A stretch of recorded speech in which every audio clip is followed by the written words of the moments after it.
Hello. So, I have been getting my weekly dose of sense making. Um, you could come on with Guy. Um, my weekly dose of sense making, mostly from Dr. Rollergator, and this dumb week. But last week they canceled it because Dr. Rollergator has laryngitis, and I convinced them to kind of keep it going, and I even co-hosted. Uh, and this week, he still doesn't have a voice, Dr. Rollergator. So so they aren't doing it, and I invited Alex if he wanted, but I think he probably decided to actually take his Sunday and do something with it. I mean, he has a wife and kids, I believe. Um, anyway, I still need my weekly dose of, or even daily dose of sense making. The fact is, things are crazy, and unfortunately, um, there's not a lot of sense making to be had.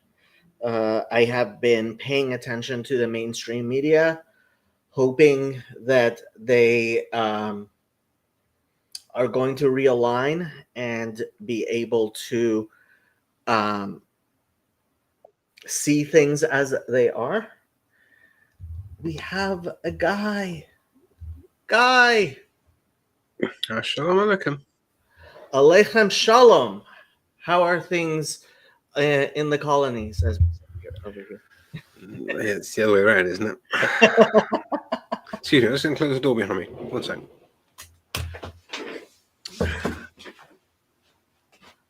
I am having tea just in honor of Guy.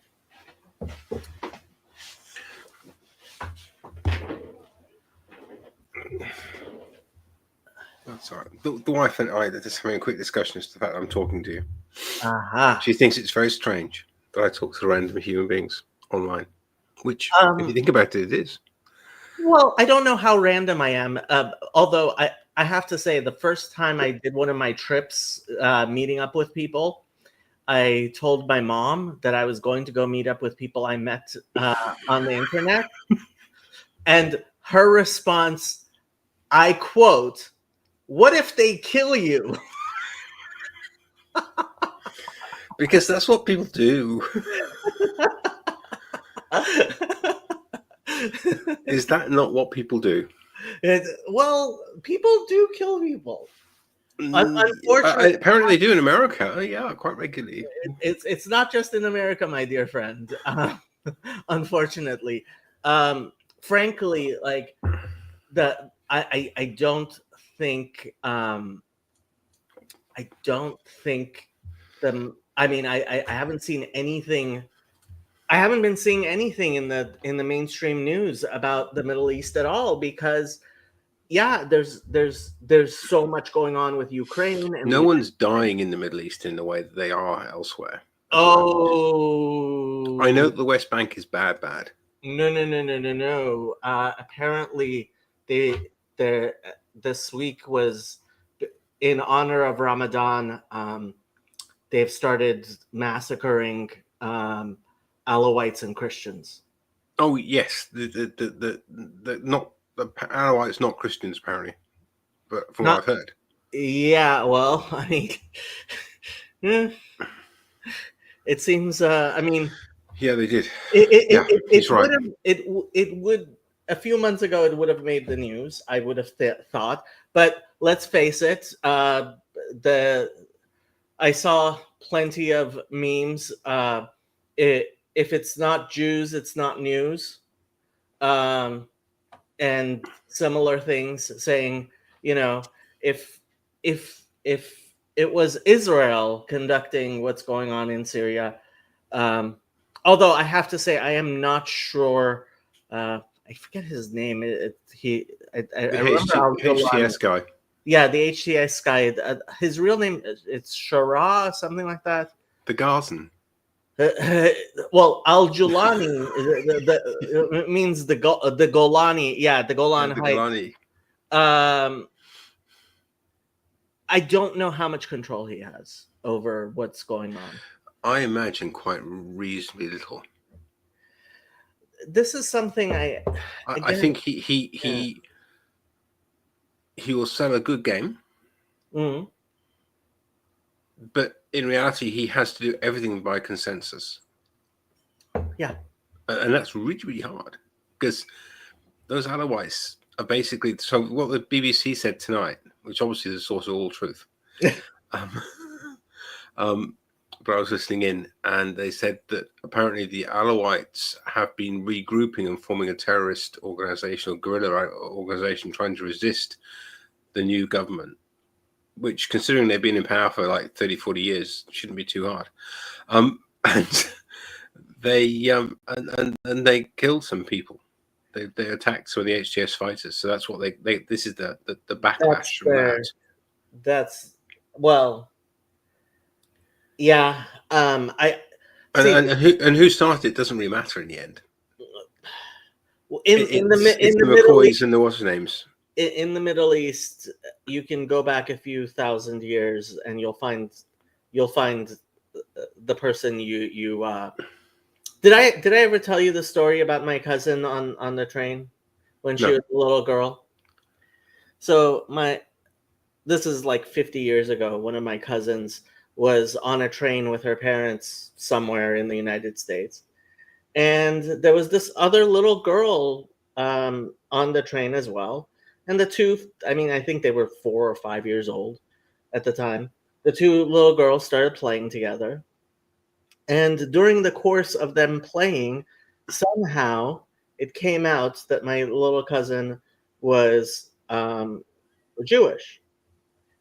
And the other little girl, never having heard such a thing, started crying and ran to her mother. She killed Jesus. She killed Jesus. Where my cousin starts running to her parents and yelling, I didn't do it. I didn't do it.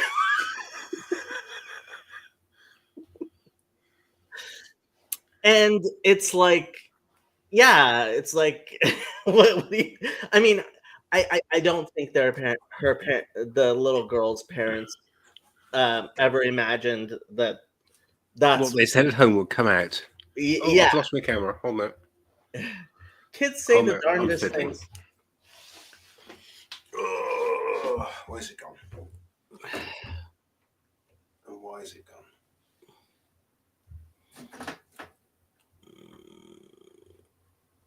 Matthew, while I would like to answer your question, I'm not even sure. I mean, I'm not sure where you're going with the question, and it's not a simple question to answer. And yeah. Why did that happen? Excuse me, I'm going to disappear and come back and find out why my camera has decided. Oh, it says start camera. Let's try that again. Oh, there we go. There you go. It was a blip. It's happened to me a couple of times. My camera is randomly just turned off for some reason. I have got a backlight, which I just now put on, so I don't look quite so purple. So, yes, I think that children especially are so honest, aren't they? That's one of the difficulties with it all. Well, and it reflects what went on in the family, probably from some grandparents. Honestly, who knows? I remember the first time, like so Father Eric was still was a deacon. He was about to become a priest, and maybe it was right when he became a priest, but it was the first time that he got to do the gospel reading. Right. And so he put the video out, and I went and listened to it, and it was the Gospel of John, and um, he starts reading about, and the apostles were uh, the door was locked for fear of the Jews, right? Yes, And which he used in a very specific and technical sense. look, it's not like I believe that Father Eric is in any way No, anti-Semitic or meant, but I can imagine a little kid, and that was the first time I really got it. It's like there's a little kid who's just kind of sort of maybe listening, and so uh, like the apostles, who are the good guys, are hiding from the Jews, right? And here she is. She's on a train. It's all exciting and new, and she's got this new friend, and suddenly she hears this new friend say she's a Jew, and I don't think she necessarily I don't think anybody necessarily told her, you know, the Jews killed Jesus. She may have just picked it up from her Bible, like, and put two and two together, or somebody may have said it, but they never imagined anybody would be like, oh, well, that means she killed Jesus, right? but It's but one of my. I had a Church of England I went to when I was a student, so that tells you it's a good time ago. The guy said, "Yeah, we always seem to be blaming the Jews for that, don't we? The Romans seem to be a bit more involved. I always feel." well, that's another thing. I mean, when you talk about like Josephus and like what the state was, it's and how we got onto this is, I mean, this is the Middle East, and people have, who needs a reason in one sense when you got history? yeah. I mean, and history in the Middle East just goes way too far back. you know, there Are is you at all interested in archaeology? I love archaeology, So, but have you seen the new stuff coming out of Turkey about Göbekli? I can't even say it. Göbekli and the all those oldest places. city, yeah, I saw some of the stuff. And what's fascinating to me is that they seem to have lived in very close quarters to each other. Everyone had a room that was about this size for a whole family.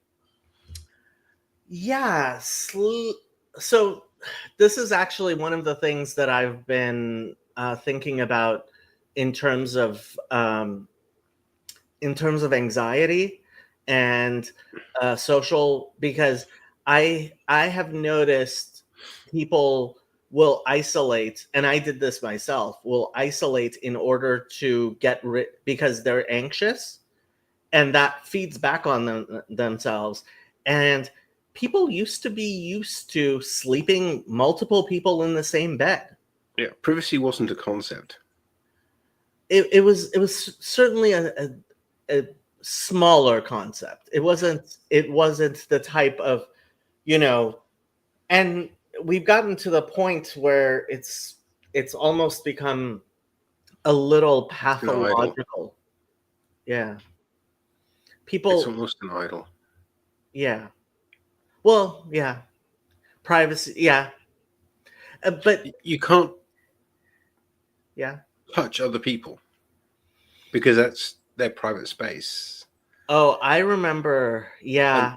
and you can't, you know, even kids, you have to ask permission to go in their bedrooms, and it's like, I'm your father. I'm sorry. I remember I was teaching fourth grade, and one of the kids started crying. Like, this 8-year-old kid started crying, and I gave him a hug. We don't do that for multiple reasons. Only The one of which is privacy. the principal called me into his office, said, I understand why you did it, but you can't do that. Yeah. And I was like, this is crazy. like it's a little kid crying and he needed a hug. And if you can't comfort a little kid, like, and the fact is, like, it was in a Hasidic school, and I was like, come on, we have to be beyond this. Like, this can't stand like this. I think it's one of those. To me, the fact that you're stopping children being physical is actually quite dangerous for the child's development itself. Yes. I think that boys don't verbalize, they hit at a certain age. And therefore you should expect them at 9, 10, 11 to be fairly involved in fighting each other and, rough and tumble and things like that. And perhaps you should organize rough and tumbles with them so that to actually ameliorate the worst of it. Oh, that I've definitely been recommending martial arts to people. Yeah. Definitely been recommending martial arts, wrestling, whatever it is, dancing with your kids. That's the one thing I said to. So I was teaching a parenting class, and these it was all mothers who were trying to get their kids back or were otherwise in danger of losing their kids. Andre is also in London, actually. All right. Yeah. Andre, you should jump on if you can. Andre is the Orthodox Punjabi. Oh yes, I remember him. Yes, I've seen him a couple of times. Yeah. Thank you, Yorn God, for the correction of my Turkish, by the way, which I should know better because I speak a little bit of, When I was a kid, I spoke Turkish. I've completely forgotten it. Why? Why did I speak Turkish? Because when we were applying for asylum, we hadn't been taken in as refugees yet. We spent 6 months living in Turkey. Wow. Yeah, so we left Iran, got to Istanbul, applied for refugee status. That took about 6 months. And then once we were accepted as refugees, we were taken to Italy. And we waited there for 2 months until we got to the United States. Wow. That's a journey. It was most difficult those 6 months when we hadn't been accepted as refugees, because my mom only had the money with her that she had, and she didn't know how she was going to earn any more money. And Which so bit of Istanbul were you in? I actually remember the name of the hotel, but that's all I remember, because it was a small little hotel called the Park Hotel, because there was a park in front of it, a small little park. I think I've actually found it. I went on Google a while ago and I tried to find it, and so there were all these shoeshine boys, young. I was 6, my sister was 8, and there were all these 10 to 14-year-old shoeshine boys. And my sister and I would rent them our toys. So they would earn money shining shoes, and we would rent our toys to them. And the and To go and see you buy doing ice it. cream. Yeah. So we had this one room in this hotel, and my mom was very carefully counting every penny. Yeah. And you were making some more. In a sense, we were. I think, like, at the end of the day, we ended up with enough for an ice cream cone or something like that. It's what you start with. It's what you start with as a kid, isn't it? Oh, that's so funny. That's so funny. We used to give our kids, because we were living in a foreign country with hyperinflation. Mm. We used to go out. I used to go every week on the way back from work on Friday and ask the price of the Mars bar down in the bazaar, Mm. and then they would each get multiples of a Mars bar depending on how old they were in Okay. the local currency. Yeah. So in Turkey, we didn't do much touring or stuff like that. But once we were in Italy, and so the room was paid for and the food was paid for. Oh, That so the everything two was a lot easier.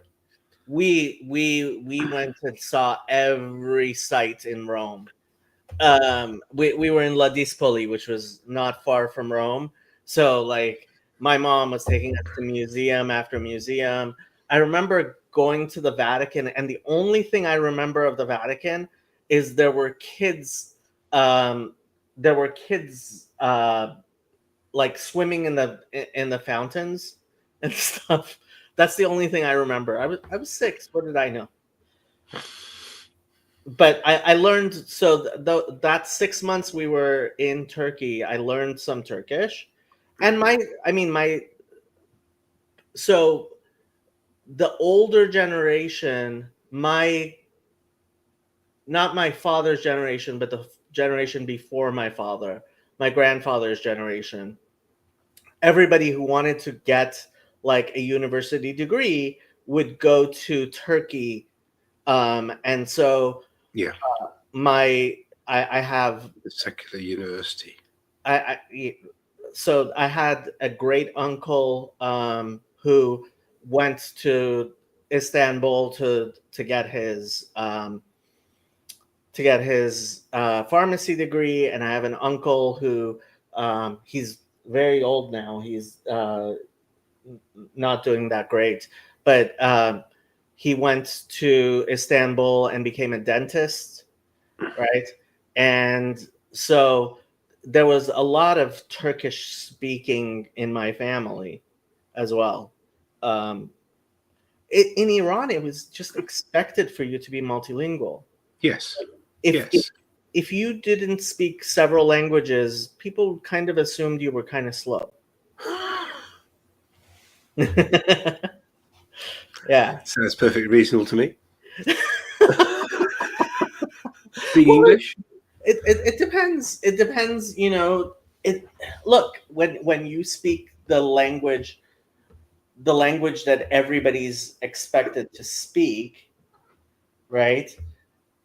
I I understand why people who speak English don't necessarily learn another language. But when you speak a language, so my father's mother's family still speaks Aramaic at home. That's Yeah. good. Yeah. Very few people in my generation know enough Aramaic to speak it. I can understand a little bit, not completely. So you weren't naturally Farsi speaking I as was. a family, I was. My mom's family spoke Farsi. right? My dad's family mostly spoke Turkish, and my dad's mom's family spoke Aramaic. And so my my grandmother told me when she just remembers that one day her they told her to dress nicely and go serve tea because her dad was meeting with someone. And so she dresses nicely and she goes and serves her father tea with the guest. And as she's about to leave, her father says, "No, come sit next to me." And she sits next to her dad. And they're talking in a language she didn't understand. And then when it was over, her dad says to her, um, "Well, what do you think of the young man who was the other guy, you know, The older father and his son. yeah, his father and his son. And she said, he seems nice. And so her father said, "Great, you guys will be married." And you know, she got a few sheep as her dowry, and I I think she was actually being very. She was being. Now that I know more about the family history, I understand she was kind of being sarcastic when she said he told me take a few sheep and go, but because it wasn't exactly like that. Our family was actually quite wealthy.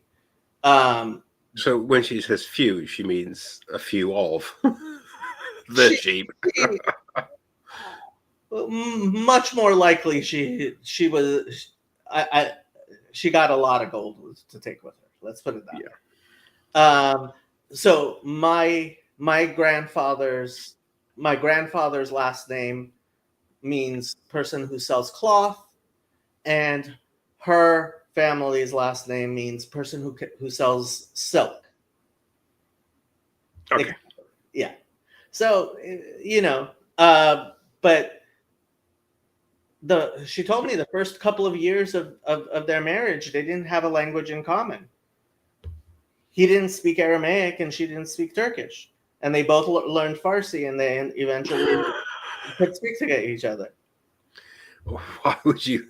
Yes. Why would you learn one or the other one when you can learn Farsi? And of course, all done without grammars, all done without books. Yeah, yeah. Literacy was an optional extra. Well, no, I mean literacy. So I'm this was sure they had. I'm sure they were literate. I'm not saying yeah, they were illiterate, but I'm yeah, just saying that to learn Farsi, they didn't do it through a book. yeah, yeah, yeah. No, I remember actually my grandfather. So he had multiple sclerosis, and by the time I knew him, he was already a quadriplegic, and he used to sit all day with an English dictionary in front of him.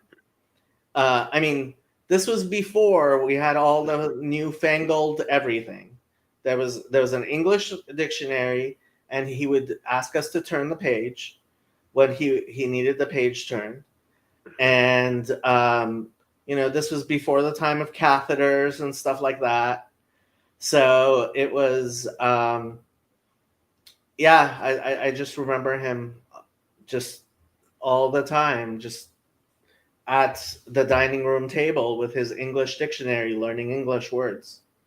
I must admit, I stopped after Uzbek, and I have a real problem now that I wanted to learn Arabic about 15 years ago. I thought to myself, this is an important language to learn something of, Mm. and I couldn't get the alphabet, which is, I find so frustrating. Mm. Because actually, the Hebrew thing, I've forgotten my Hebrew completely from A, Bible college, and B, trying to learn a bit of it before that. I can still pick out the letters that you've got, Mm. you know, and I can't do that with Arabic yet, and I still can't do it, and I must go back to it again. But you know, Well, I mean, must you? I feel frustrated by myself on that. Yes, Okay, yes, yes. okay. Internally, I must. I think. You if you have a conviction, you have a conviction. Yeah, yeah. It's. I mean, even like the Turkish, I would love to go back and read. My problem with it is because I learned Uzbek, which is an older form and actually a quite weird form of Turkic language. Mm. Um, all other Turkic languages have vowel harmony. Uzbek doesn't. I don't know what So, that means. like, Gobek, blah, blah, blah. Gobek, I can get it right in a minute. Gobekli Tepe. The Gobekli Mm. could be le or lu at the end, depending on what's in the rest of the word. Mm. And so you've got le la is the plurals in Turkish, and Right. you will instinctively pull the right one out because you'll get the sing song of the vowels of the Right. previous bit, and le or la will come out naturally to you. Right. That's called vowel harmony. Okay. Yeah. In Uzbek, there's none of that. It's just lur the whole time. Okay. So the next door language, which is only 20 miles away, Mm-hmm. Kazakh, they have vowel and consonantal harmony. So instead of having just going from lur to lur la, they go lur la, ter ta, ter ta, mer ma. I think it is the full Wow. set. Okay. Depending on what's, and that's just the plural, the S Yeah. end in English. Turkic languages are so distinct from other languages that Because they're their own little thing. Yeah, no for, one else for, is like it. for a while they were categorized with Japanese in the same language group, because there was this theory that these were languages that came from the Mongols Yeah, over. But apparently they've kind of abandoned that more recently. Mongolian is distinct again. It's not like Turkic. Yeah. It's not a Turkic language. And what's interesting with Turkic is that until people started defining what it was, so to speak, it was a thing with dialects, most likely. Right. Yeah. So it's like, so if you read, I've got things like A Mission to Tashkent, and there's a guy, some weird Victorian decided to wade through snow up to his waist to go to Bukhara for Christmas. Okay. In the 1860s, and he basically learned he'd learned Hindi, which was also Farsi, as far as he was concerned. So that whole sort of language group They are related. So he'd learned, I think he'd learned Urdu, which is the Muslim version of Hindi. Right. And while he was working in India, and he also knew Turkey, which is what he'd learnt in Turkey. And with those two core languages, he was able to travel the whole of Central Asia. And because everyone just spoke dialects of those languages, and he obviously probably had difficulty the first few words and everything else, but he could basically communicate across the whole swathe of Central Asia with these two language groups. Andre, because they hadn't separated. Hello. Hey, Andre. Do you speak Punjabi? I do. Yes. I mean, I can understand more than I can speak, but yeah, if I go there, I'm fluent in like a week or two. Yeah. Yeah. But yeah, it's the Indian side. So, and then we have a regional dialect that's particular to the northeast part of Punjab, but everybody can understand each other. It's Punjab is next. The Punjab, get my Indian geography right, is on the border with Pakistan. Yeah, it got split during the partition. It actually got split. Yeah. So I mean, with Punjabi and Farsi, you can tell they're related. Although I still have difficulty quite understanding. When I read that there's this book, Loom of Language, which talks about this stuff, and it really showed how English is related to Farsi. I was absolutely floored. There's a lot of Farsi in English. So, I mean, I never imagined that our numbers, 1 and yek, like, I'm like, how? 2, do, well, you can kind of see that. 3, se, like, but he explained why things move, right? So we think of 1, and especially because of the way we spell it, we think O-N-E, right? But think of it, 1 as W, right? And an N. And so apparently W and Y get played very around close with, and N and K end up getting so they 1 alternate. and yek apparently, like, and with these shifts, they like all of the numbers make sense.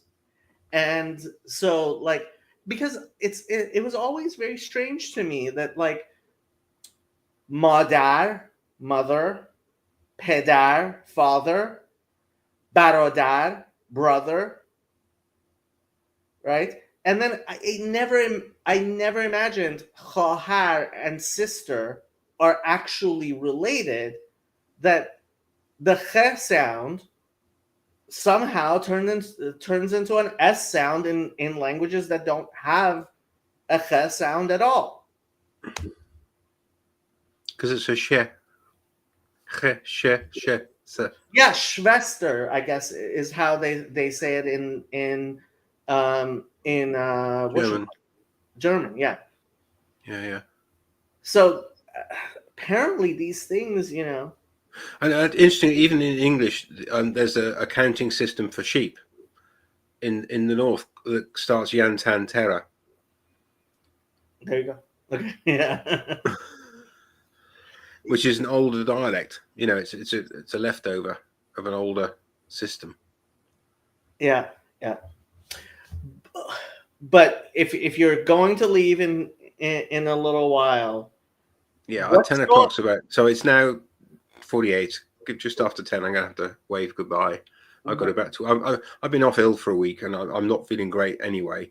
But I got to go back to work tomorrow because we have a system hereby you can sign yourself off for 5 days being ill.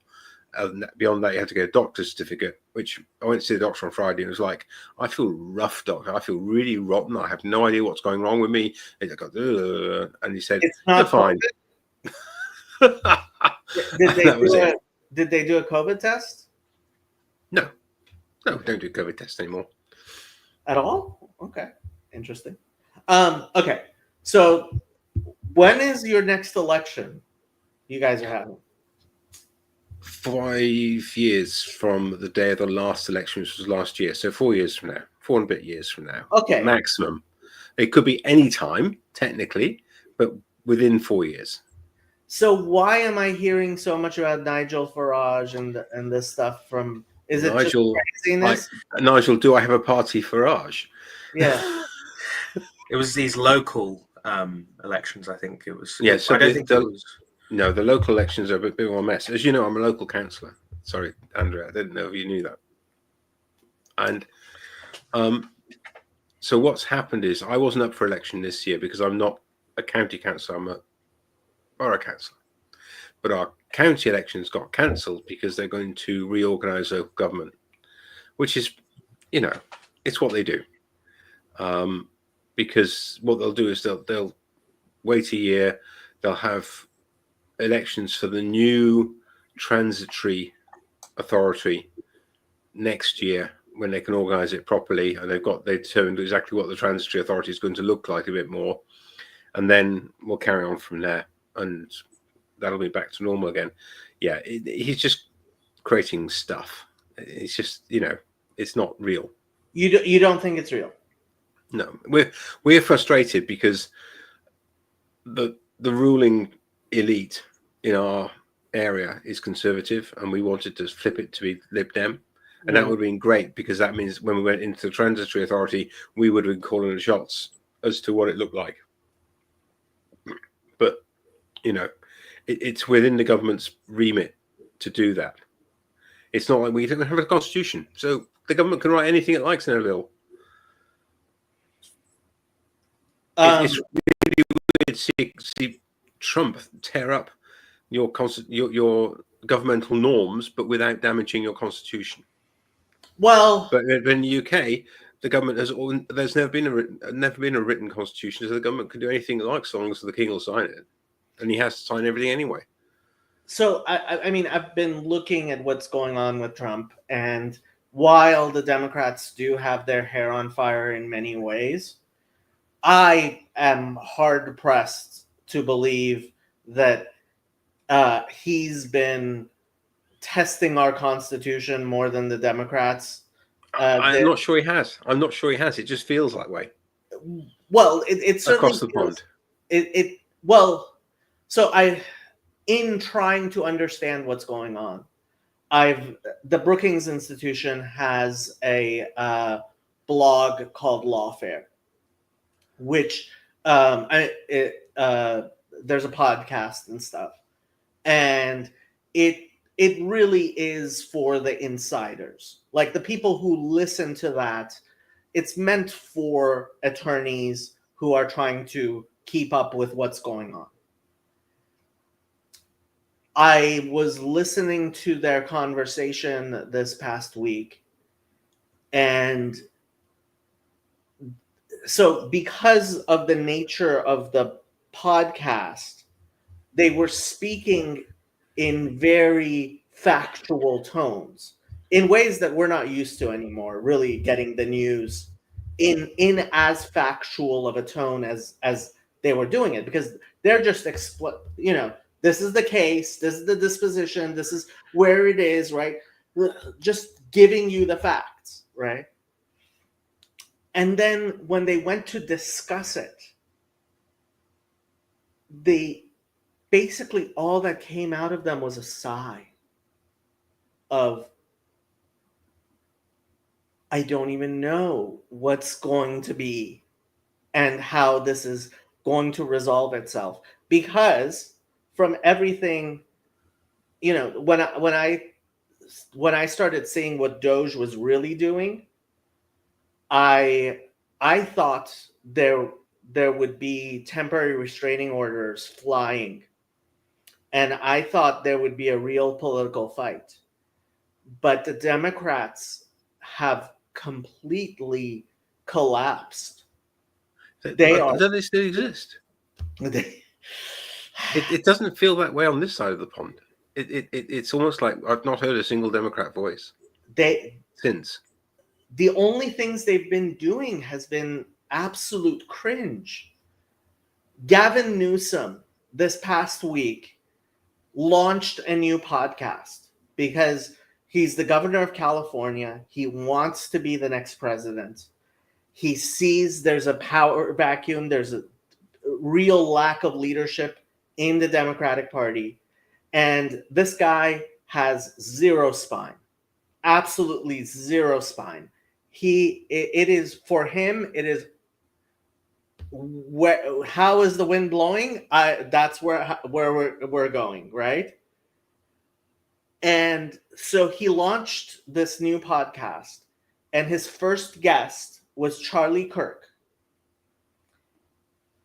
And because he was anticipating Charlie Kirk like hitting him with the culture war issues, and Gavin Newsom kind of gave way, right?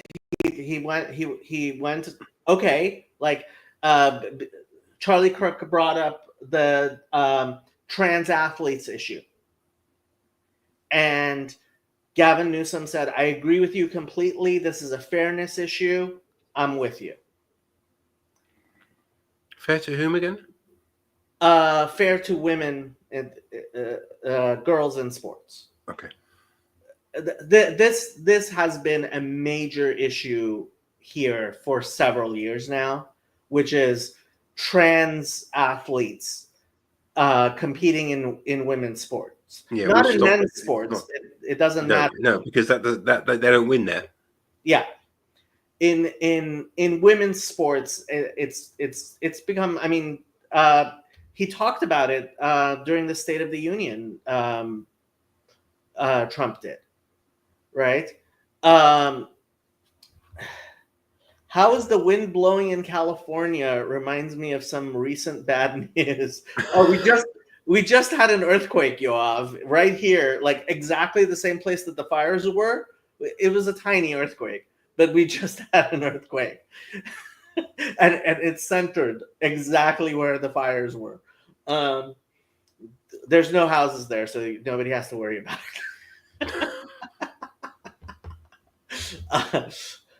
it. Sorry, a bit of dark humor there. But yeah, Gavin Newsom, I mean, the Democrats are trying to reform. And they, I don't think anybody knows what it will be. But that's interesting about the Republic. To me, what was interesting about Trump won was how once he had won the nomination, it's like everything fell to him inside the Republican Party. It's like a almost complete. Again, the non-Trump Republican Party ceased to exist the moment he took control. It felt that way, maybe.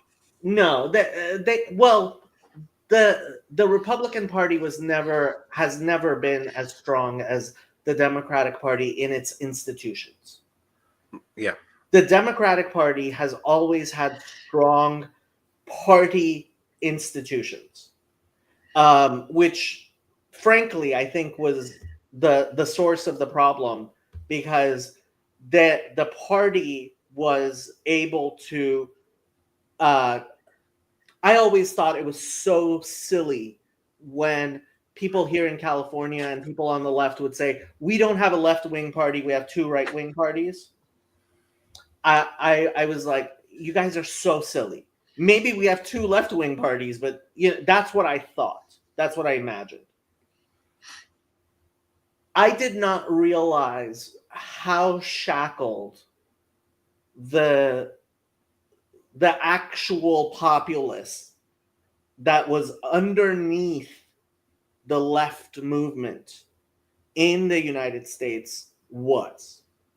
I didn't realize how they were actually being very much kept under wraps in many ways.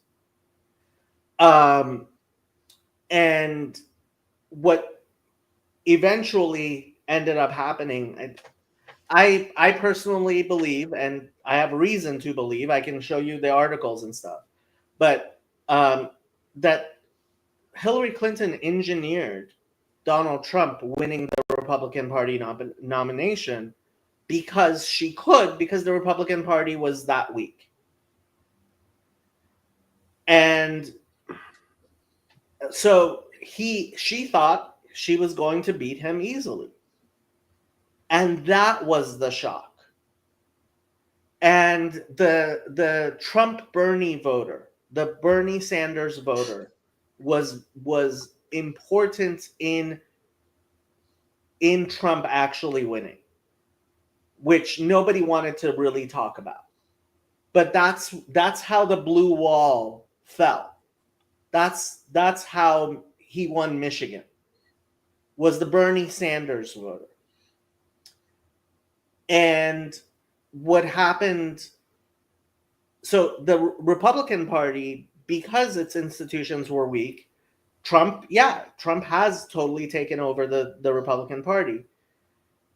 And most of the institutional Republicans have turned into Democrats. I mean, the Cheneys and the Bushes were endorsed the Democrats in 2020 and 2024.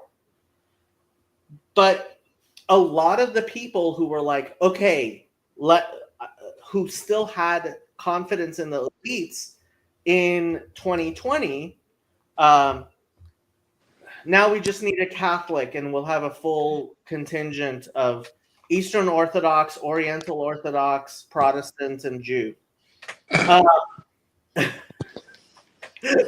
Yeah, and the price is going to drop on you, I'm afraid. Okay. It's been great chatting. You have to go. Sorry. Apologies, Andrew, for doing that to you. No, you. And I'll see you another time soon. I'm Couldn't sure. handle the apostolic authority. Absolutely not. Yeah. Smells and bells, just too much wafting over already. Thank you very much, folks. We'll Bye. see you, Guy. I actually wanted, as opposed to talking so much, I wanted to hear more from Guy. I talk too much. Have you noticed I talk too much? You're Jewish, right? I am. No, I'm just kidding. We're known for this. Yeah. How's your Hebrew doing? Yeah, I actually was going to mention that I got my prayer book from, actually, who is it? It's the Spanish Portuguese Congregation London. So I've been reading through this. Is that the Poole one? Poole? No. Okay. This is Solomon Gowan. Okay. Society of Hashem. Yeah, this was 2010. So I don't know. All I know is that this was from the Sephardi congregation, London. Okay. So I've been reading through this a lot. Yeah, I mean, I quite enjoy it. Like I'll I'll take a couple of prayers from here, put it into my own. Yeah, it works pretty well. I don't know. Maybe your spiritual father doesn't mind. This is kind of off prescription usage. Ooh, So we'll see. rebel. We'll see. You're not the You only one. rebel. Talking about the apostolic authority, and then he goes completely Protestant on us. Yeah, that is very Protestant. But then again, I mean, if it's the Shema, like, that's not bad, right? I mean, that's just scripture. You can put that in. What's wrong with that? Come on. I have been saying for a very, very long time that the Christians taking the Shema out of their prayers is a confession that they realize they're not monotheists. And well, I mean, I think there would be a lot more questions about the Trinity if the Shema were prominent in the liturgy, which is why I think it's not in the liturgy. Triad. But you can prove me wrong. Right, Andrew, do it. Me? Yeah, man. Tell him about something about Enoch, and then we're good. You know, in the 1st century BC Jewish literature ascension of Isaiah, that very clearly has the triad. Totally. And he says God 3 times. I mean, that's my only defense. Oh, that's the first time I heard somebody say, "Yeah, the Trinity is in the Shema. It says God 3 times." I was like, "Oh my God!" I don't know enough Hebrew to defend. Like, yeah, it's like you're fighting against toddlers here. Like, it's not fair. If I was a PhD in Hebrew, this would be going a very different way right now. Yeah. I kind of sort of doubt it, but we'll see. We'll see. Give me a year. How are things in Indiana, Andrew? You know, they're pretty good. Wait, give me a moment. I'm responding to Yon God. You know, getting some work done. I bribed the whatever apprenticeship people with coffee cake. The test is 2 days from now. What are they testing you on? Oh, it's pretty much a ASVAB. Okay, it's an IQ test. Yeah, yeah. Okay. What else? I'm working on a delay PCBA, just as like a side project. What is a PCBA? Printed circuit board assembly. Okay. So like, you know, those whatever like where you solder your own electrical bits and pieces onto a board. Yeah. Okay. Yeah. It's pretty much like that, except for a modulator for amps, you know. So like you'll have a volume knob, delay knob, whatever, all that jazz. I made one of those as well. Mm-hmm. Like when I was for my school project, when I was like, a while ago, I made one of those like for a speaker thing, just for an MP3 speaker.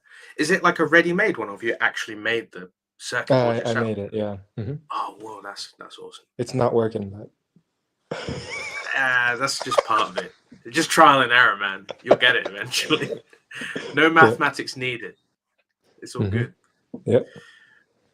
So does it do anything else apart from volume? Does it have like I don't know, like any other functions?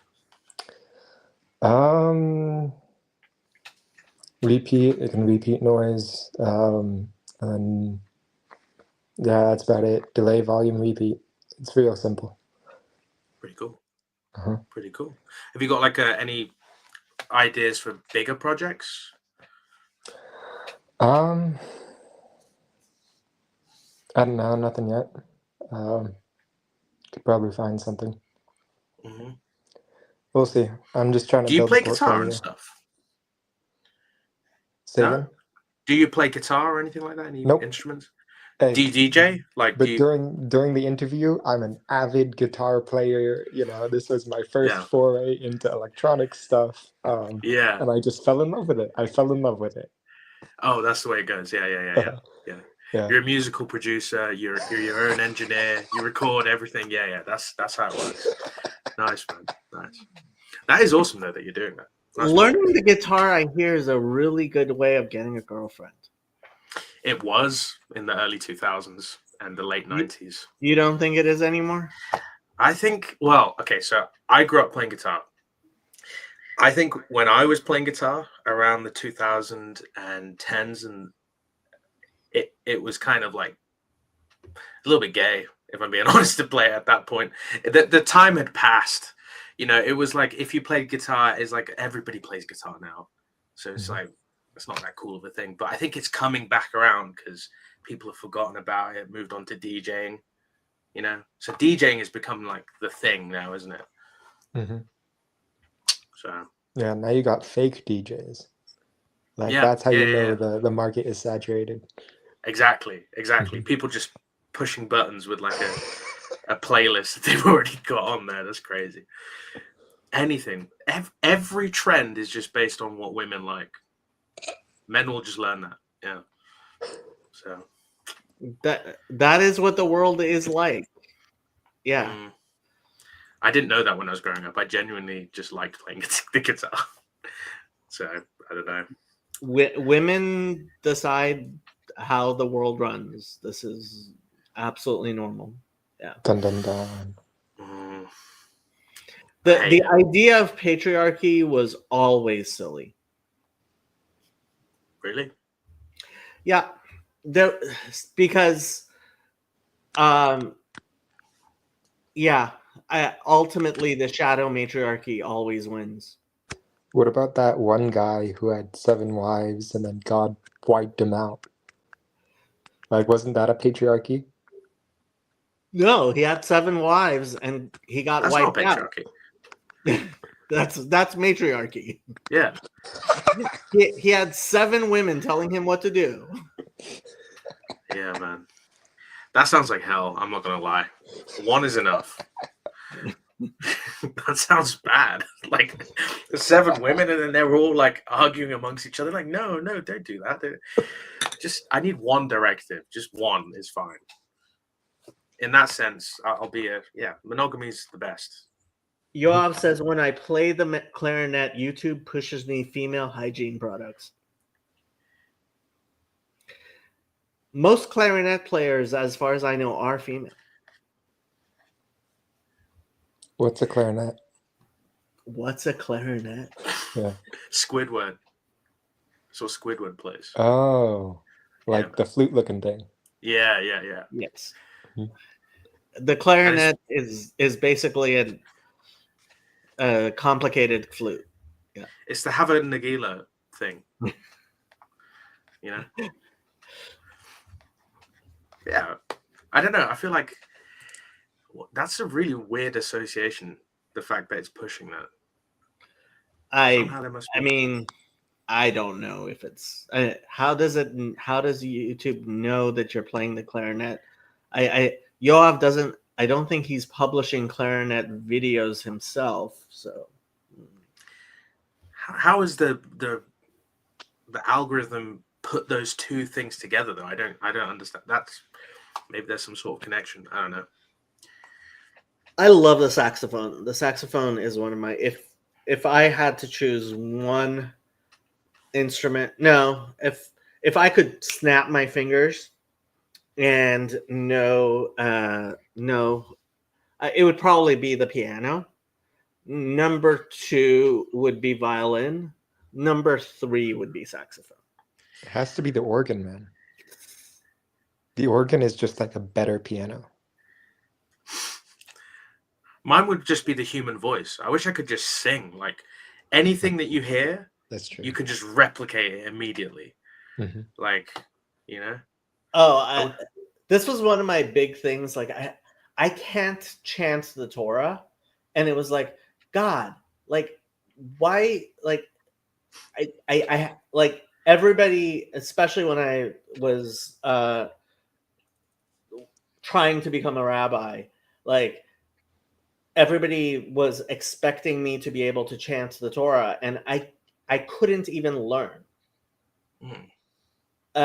I'm not musical enough to actually learn how to chant, and it was like, why can't I chant anything? But is there like a musical notation that's different to the Western notation that you use, apart from the cantillation stuff? Like, is there like a... Well, so the cantillations are read differently, Ashkenazi and Sephardi, Right. the cantillation marks, but I couldn't do either one. Yeah, it looks really difficult because it's like you're in real time processing how to, and then you've got a guy like wiggling his finger in a weird way, and it's like, I don't know how you do this. Oh, it's funny. Even the Talmud, I jokingly refer to it as throwing gang signs. So, for example, yesterday I went to the Torah reading, and my rabbi was reading, and his son-in-law was doing the signs like as he's going, right? And yeah, like apparently the Talmud talks about somebody reading while someone else is doing gestures to let him know what the correct chant is. But the cantillation marks come after the vocalization mark. Andrew, your mic is very loud. Yeah, that's we my have bad. something My similar as phone's well. at like in 2%. So if you see a loading sign pop up, that means I'm done for. It's over. It's just going to freeze on you smiling, and we're going to be like, he's still there. Yeah, I mean, we have something similar in, the Byzantine chant has like these weird kind of marks. It kind of looks similar, actually, where it gives you like the notes and stuff. I guess it's the first type of musical notation in the West. Mm. And I tried to give that a go. It wasn't happening. It's too difficult. Oh, it's like those scratch marks where it just goes up and down, and and you have to know how many it's going up, and sometimes you have to skip a couple notes, and it's like, how are they doing that at the same time as reading a different language? I don't know. There's too many things going on. So here, let me show you what it looks like. So here is the text without vowels. Okay. And that's how the text originally was, and that's what an actual Torah kind of looks like, right? This is the text with vocalization marks, which I know the vocalizations and I can read them. It's basically mostly dots, although some of the things aren't dots, but you see the difference. And then here's the cantillation marks. Yeah. See, I can read it with the vowel marks, but then once the cantillations get in there, it just feels like it's in the way of the vowel marks.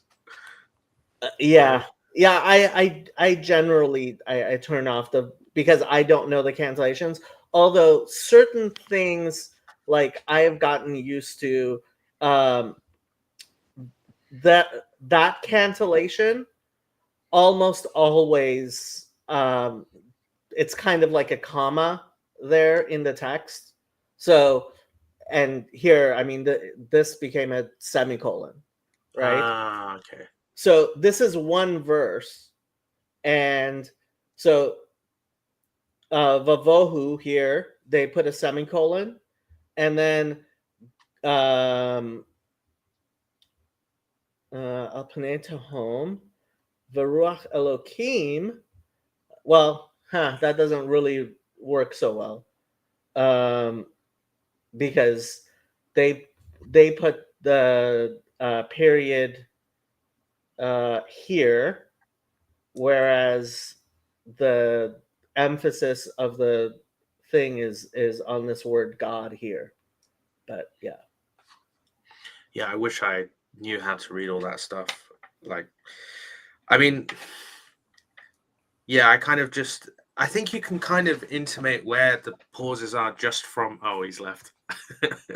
You could kind of intimate where the pauses are just from reading the sentence, because the words are in such an order that you would know kind of like stop there, and or kind of where you should put the emphasis, I think. But generally, yeah.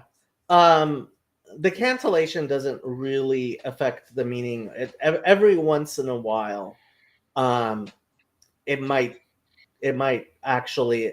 I rarely read. I can barely read. I mean, I don't know more than I said about the cancellations, and it's he's back. let's What's go. popping? Um, um, yeah, I rarely, every once in a while, one of the commentaries will talk about the cancellations in terms of meaning, but that's very rare. So, was there some sort of like weird mystical justification for the Masoretes writing down the vowel marks, or was it just like, oh, we have to standardize this stuff?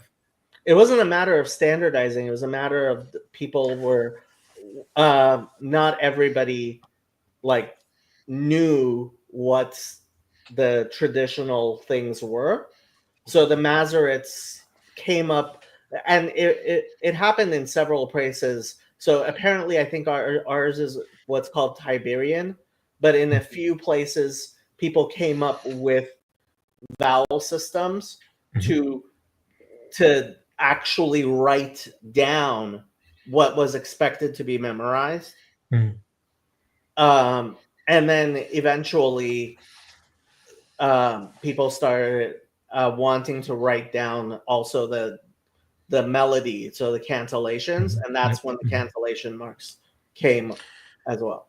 But Yeah. I mean, generally, you can read the text. It's very rare that you need the vowels to read a text in Hebrew. Mm. I mean, it's always cute, and there's plenty of like midrashim where rabbis say, instead of reading it this way, read it that way, and it's like, oh, that's a cute way of reading it, but like you can basically guess the normal one. Yeah, it's really interesting, because in the Sikh book, they don't have any vowels on that either, and that was added in kind of later, because they have vowel marks too. So and all the letters are joined together. So if you're not the rabbi, actually it would, I guess, be rabbi is Granthi, which means reader. So if he's not experiencing the tradition, you can't read it, because all the letters are joined together with no vowels on it. So it's really interesting that these traditions sort of start off with like, you have to know the tradition to read it, and then afterwards they standardize it. Don, I usually try to avoid streaming when other people are streaming, so I just picked this time because this is the time I listen to This Week in Dumb. I didn't know Christian was gonna stream, or I wouldn't stream. I generally try not to stream when he's streaming. I might actually go take a look what he's streaming at. And Mark Parker and I don't get along, so I don't care. Like I haven't been paying attention, but I don't really care if he's streaming. Let me see. Christian just started streaming of Arc and this little corner. Yeah, chat. He's speaking with. Oh no, he's been streaming for an hour now.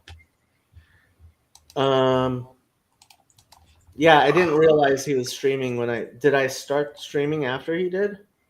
No, I started streaming just before he did. Before Yeah. you go, I really wanted to ask if you could read through like the Hebrew New Testament of Romans just to see what you think of it. Where's the Hebrew? I wasn't planning on going. Okay. I just wanted to see what you thought of this rendition that they've got. It's the Solkinson Ginsburg one. Okay, let's see. Because I have a feeling this is where some of Father Stephen DeYoung's source material is from. I have no way of proving that, but when I read some of this, the way that it comes out sounds very similar to what's in his book. Polos Eved Yeshua Hamashiach. See, the thing is, it's like it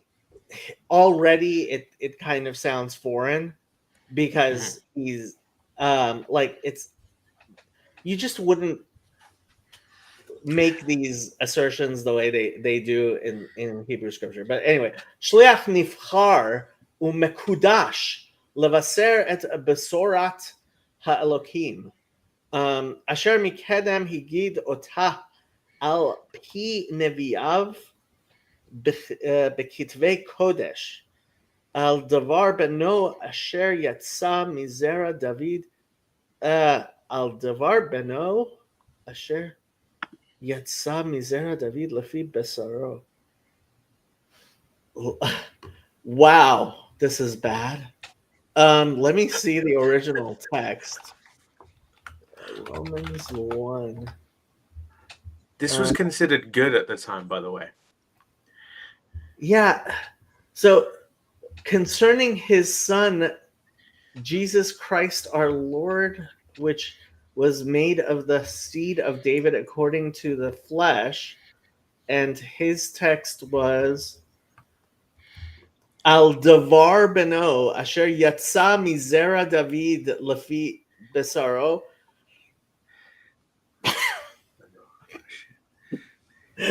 Sorry, like no. Like, give it in the English what it's saying there. Literally. Regarding the matter of his son, it doesn't like in the Hebrew you would never guess who the his here is. Asher Yatsa, which went out, and here it kind of makes it sound like to go out in an illegitimate manner. Mizera David from the seed of David, lefi besaro, like according to the flesh.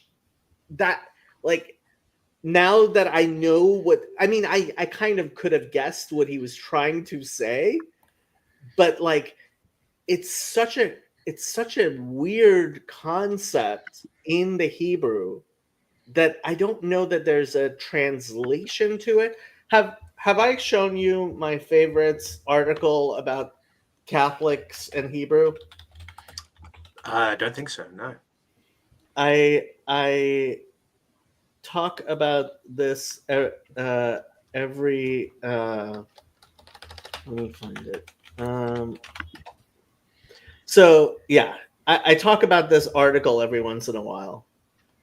This is one of my favorite articles, which I. Oh no, I have seen this. Yeah. I so church publishes catechism for Hebrew-speaking children. So it's talking about how the Catholic Church has decided to translate things to Hebrew for people, not children that speak Hebrew, right? So our catechesis books, our magazine, our website, our liturgy serve this population. Even when it isn't their own right, we insist on Christian formation, Christian in a secular and Jewish environment, the priest said. And my favorite part is the translation project required addressing questions like how to write Trinity and Immaculate Conception in Hebrew. whose culture and theology are not acquainted with the gospel. Well, Immaculate Conception is a heresy anyway. No one believes that in Orthodoxy. It's a bit harder to. I don't know how to get past that one. But Immaculate Conception, I can just that doesn't exist. That's fine. So, Trinity is a difficult one. I feel like Elohim just does the job. Elohim is fine. Anyway, so what reminded me of this is like he's trying to explain what it means that somebody was the child of David according to the flesh, but I guess not according to something else. But like in Hebrew, like this is not a concept. So I understand not being able to translate it because like if somebody's somebody's child, then it's it's his child. And if it's not, like, what are you trying to say here? And I will mention that this guy was a Presbyterian convert from Judaism during this Haskalah period or something, which is like some enlightenment thing that you guys had or something, right? And this is supposed to be written in some sort of really majestic Hebrew, according to what I heard. And what's like the most difficult passages that you've said in Romans? Because I want to see how it's said here and see if there's something.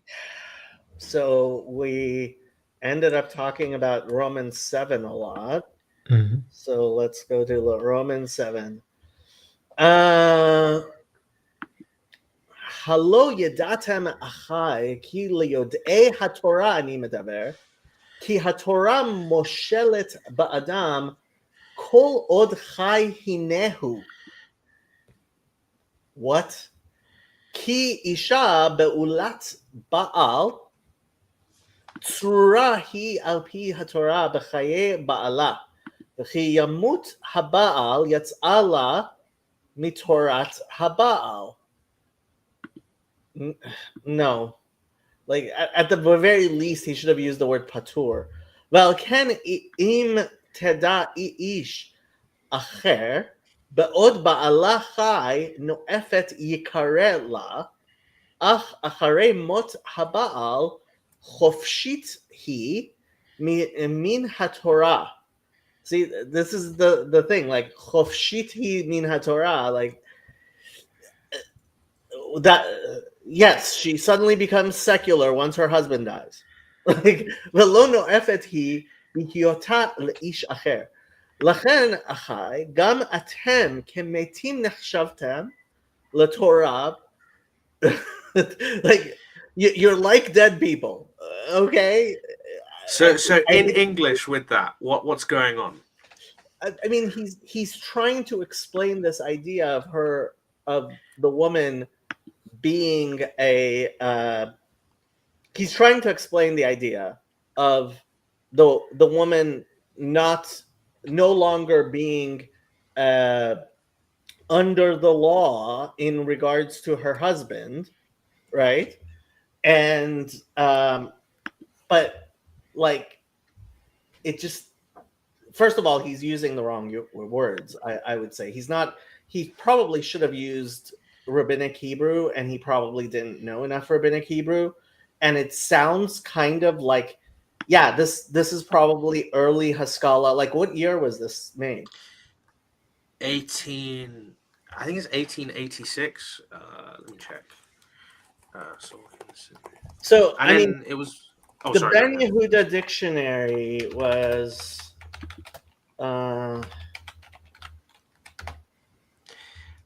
was 1908, and so Ben Yehuda wasn't the first person to try to make a modern version of Hebrew.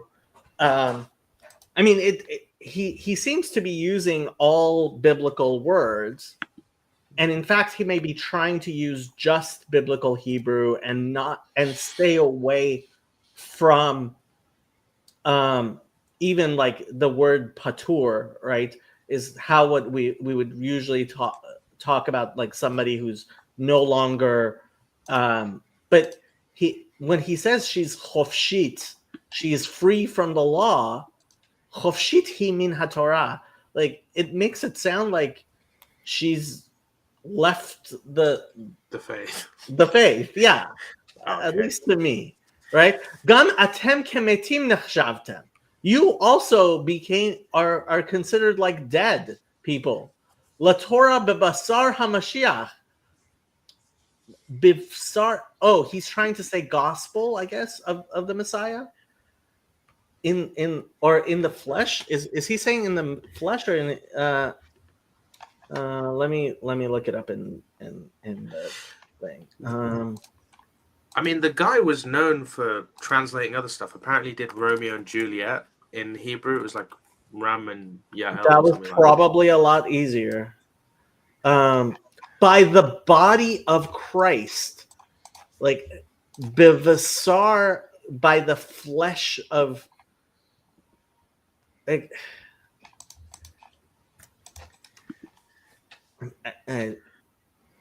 bivsar hamashiach hamet v'takumu v'tihiu la'acher halohu asher kam min hametim lama'an lasot pri la'elokim. Let me see how he does the part that it's not me that that sins, but It'd be interesting if he links this to like Yetzer Tov, Yetzer Hara. That would be interesting. Yeah, so I actually looked here. Nimkarti, according to what Yosef was saying, he probably should have said Hitmakarti. I sold myself to sin, but in doing that, it would kind of like then it would no longer be the Protestant version of it. Ki hadavar asher ani ose v'lo avin ki lo kasher tzad nafshi asiti ki im et asher saneti zot asta yadi. Okay, ubasati hadavar asher lo chafatzta bo hineni noten hadut Torah kitova. Anochi ba'al hama'aseh hazeh ki im hachet hashochen bekirbi. Like This to is the use that work word, of.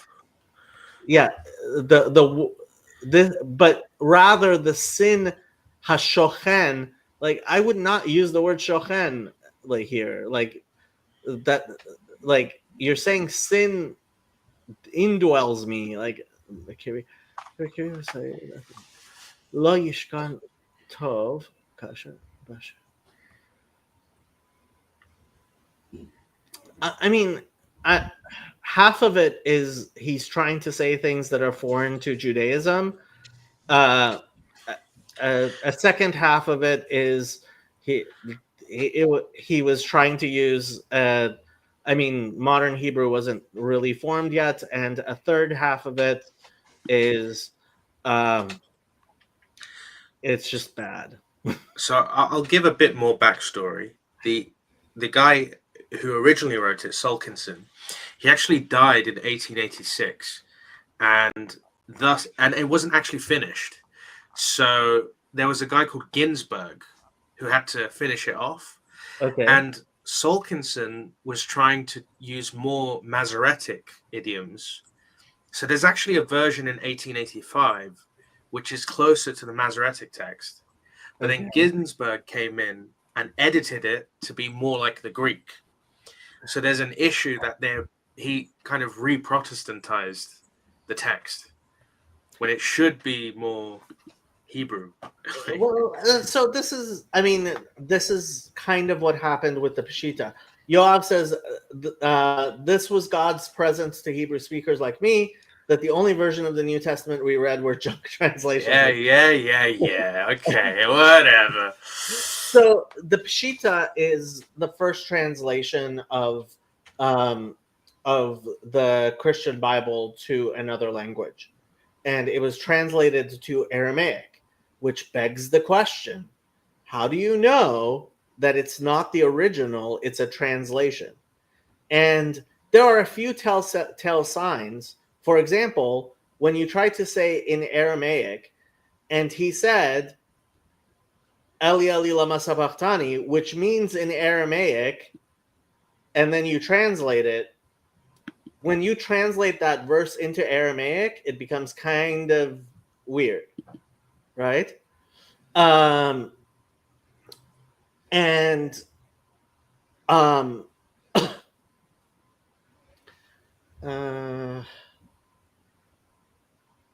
let me answer this quickly before I keep on going. How did you learn the Hebrew ABCs? Did you get a book and trace over them? Are the trace over sheets worth it? I could take up Hebrew instead of adult coloring books. So yeah, wow, Yon God is going to say what I was going to say, which is as far as the print letters, you just have to memorize the print letters. But as far as drawing the print letters, like only scribes do that. There's Hebrew handwriting, which is the only way I know to actually write Hebrew letters.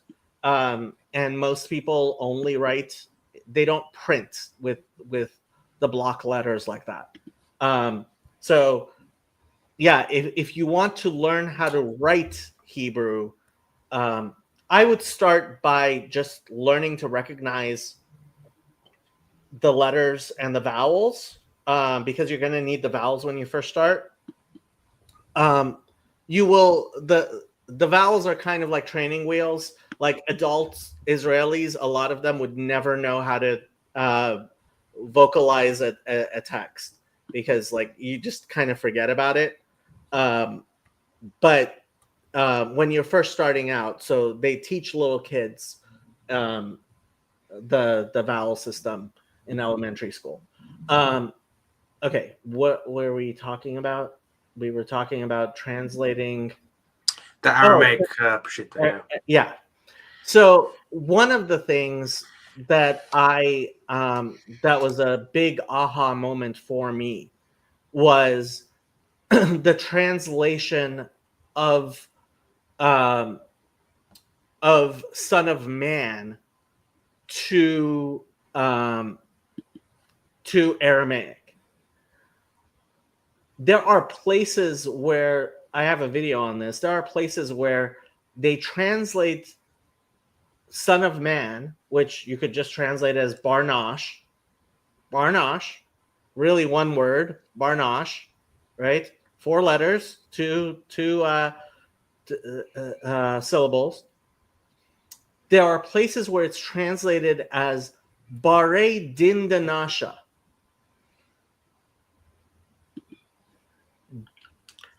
Meaning his son of that there man, basically is how I translate it. Right? And they were doing that because when you read those texts and Jesus is speaking in Aramaic, like the meaning is completely different from the meaning that the Greek very obviously tries to understand from it. And so what so Father Stephen actually told me that there was a retranslation of the Peshitta in order to make sure that Barnash I guess has made it into Hebrew. Yeah, modern Hebrew. But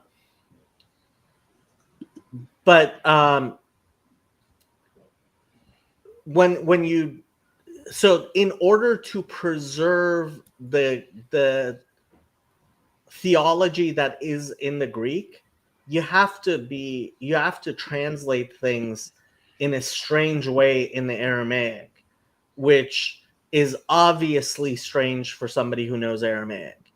And that was part of my whole thing with like, I'm sorry, I don't think Christianity can survive like the general populace actually learning Hebrew.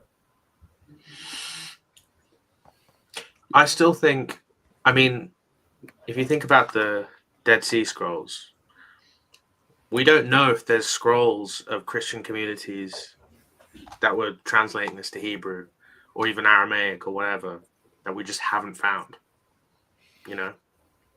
I would. So, what do you have you heard of Shem Tov's Matthew? I've heard of this, yeah. So, just for the peanut gallery, Shem Tov's Matthew, there was a Rabbi Shem Tov who, as an appendix to one of his counter apologetics books, arguing against Christianity, he included a Hebrew translation of the Gospel of Matthew. And there is one particular scholar who is, Andrew, you might want to, yeah. Oh, okay. And so with Shem Tov's Matthew, there's one scholar who believes that parts of Shem Tov's Matthew show an original not translation of the current texts we have, but influences of actually possibly an original of the Gospel of Matthew in I guess Hebrew, maybe Aramaic, right? And there are people who kind of sort of hope that Shem Tov's Matthew is the Matthew, right? The original Matthew, or the Gospel of the Hebrews, which the more Hebrew-speaking Christians apparently had, the Ebionites and stuff. I mean, if we find, I guess it's possible we might out there find something like that. But until we do. Right, until we do. But then again, they were saying the same things about the Old Testament, right? And then we didn't have a Dead Sea Scrolls, and then we had a Dead Sea Scrolls, and so. Yeah, but like, God is the God of the Jews. What can I tell you? Abraham, Isaac, and Jacob. I'll go with that. But to be fair, well, I'll say God of Adam. Why not? Let's do that. So I don't know, because I mean, I was reading Father James Bernstein's book a little bit, and he was saying essentially the Jewish community of Jesus's time went up to Syria. I mean, there's one village, Malula, I think or something like that. It's like the Valley of the Nazarenes, essentially. And I'm just wondering, and they all speak like that specific dialect that Jesus spoke of Aramaic. And I don't know. I just feel like there may just be hidden things that are either oral tradition, or there's scrolls floating about in certain places that we just don't know about. There's just too much there to discover, I feel like, that we haven't even gone into yet.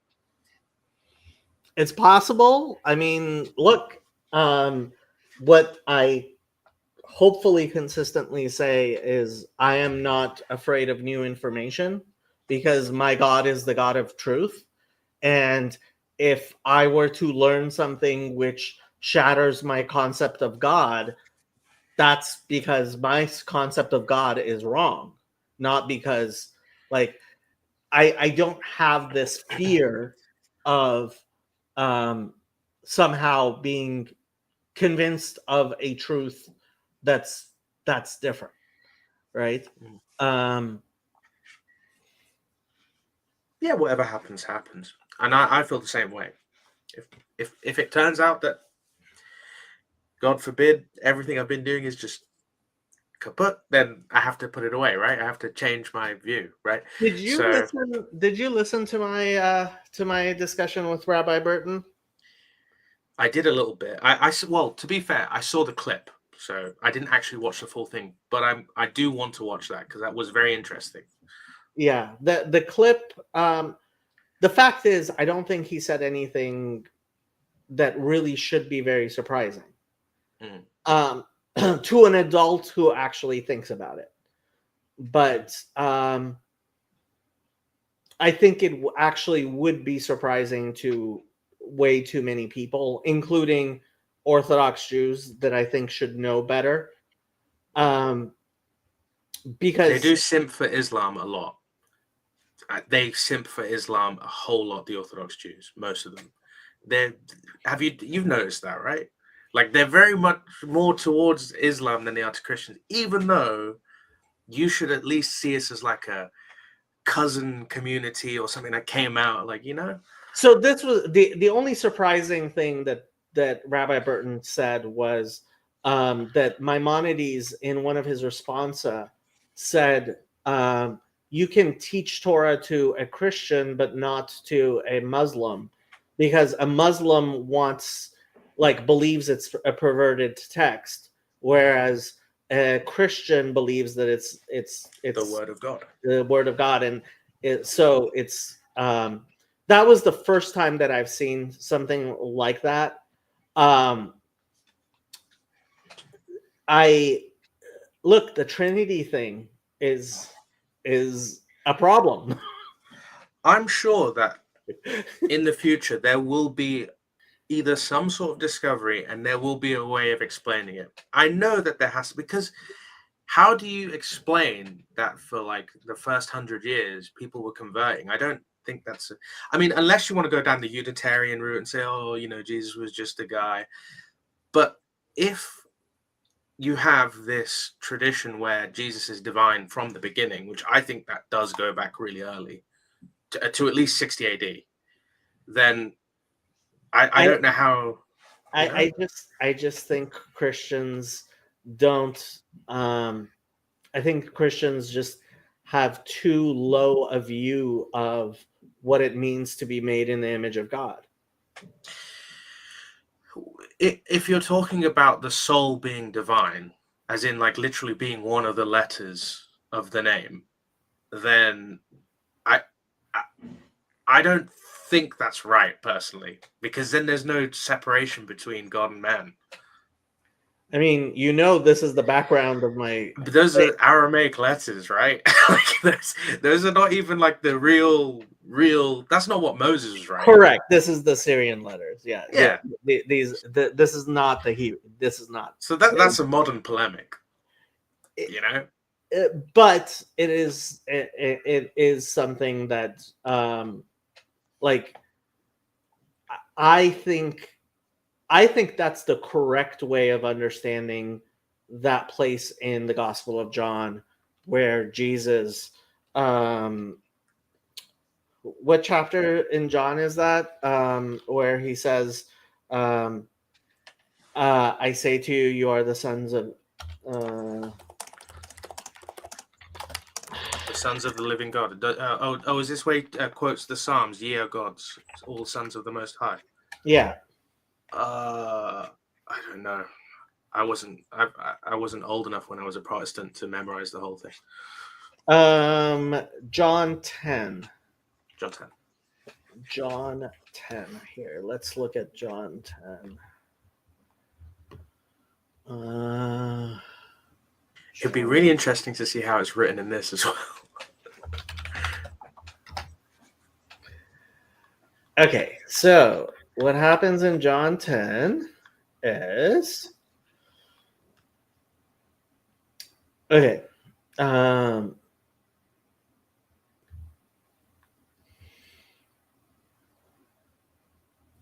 And it was at Jerusalem, the feast of the dedication, or Hanukkah as we call it. That's what the word Hanukkah means, is dedication. I mean, I would call it that now too, to be fair. Yeah, but, I mean, I wonder if there are translations which just say Hanukkah. There is this thing called the Orthodox Jewish. Oh, it's really cringy. God. Yeah, you know about that? Yeah. Oh, it's really bad. So bad. Yeah, it is so bad. That's embarrassing. I'm not gonna lie, that's actually embarrassing. It is embarrassingly bad. Yeah. And it was winter. And Jesus walked in the temple of Solomon's porch. Then came the Jews around about him and said unto him, How long dost thou make us to doubt? If thou be the Christ, tell us plainly. Jesus answered them, I told you, and ye believed not. The works that I do in my Father's name, they bear witness of me. But ye believed not, because ye are not of my sheep. as I said unto you. My sheep hear my voice, and I know them, and they follow me. And I give unto them eternal life, and they shall never perish, neither shall any man pluck them out of my hand. My Father, which gave them me, is greater than all, and no man is able to pluck them out of my Father's hand. I and my Father are one. Now, Christians see this and they lose their mind, which is why several times I have like just flat out looked at Christian in the face and said, "I and my Father are one." And He doesn't say you and my Father are one, though. He doesn't say correct. I and you, because when he says your God and my God, there's a distinction there. No, there really isn't, because like you're thinking of towards the end of Gospel of John, which I would love for Christians to take that text more seriously than they do, because they obviously don't understand it. He's like, I have not yet ascended to my God and your God. It's like, can he be any more clear? Like, stop with this Trinity shit. Well, I mean, in our tradition, that Yeah. means that, he's my God in a different way than he's your God. Otherwise, I would have just said our God, right?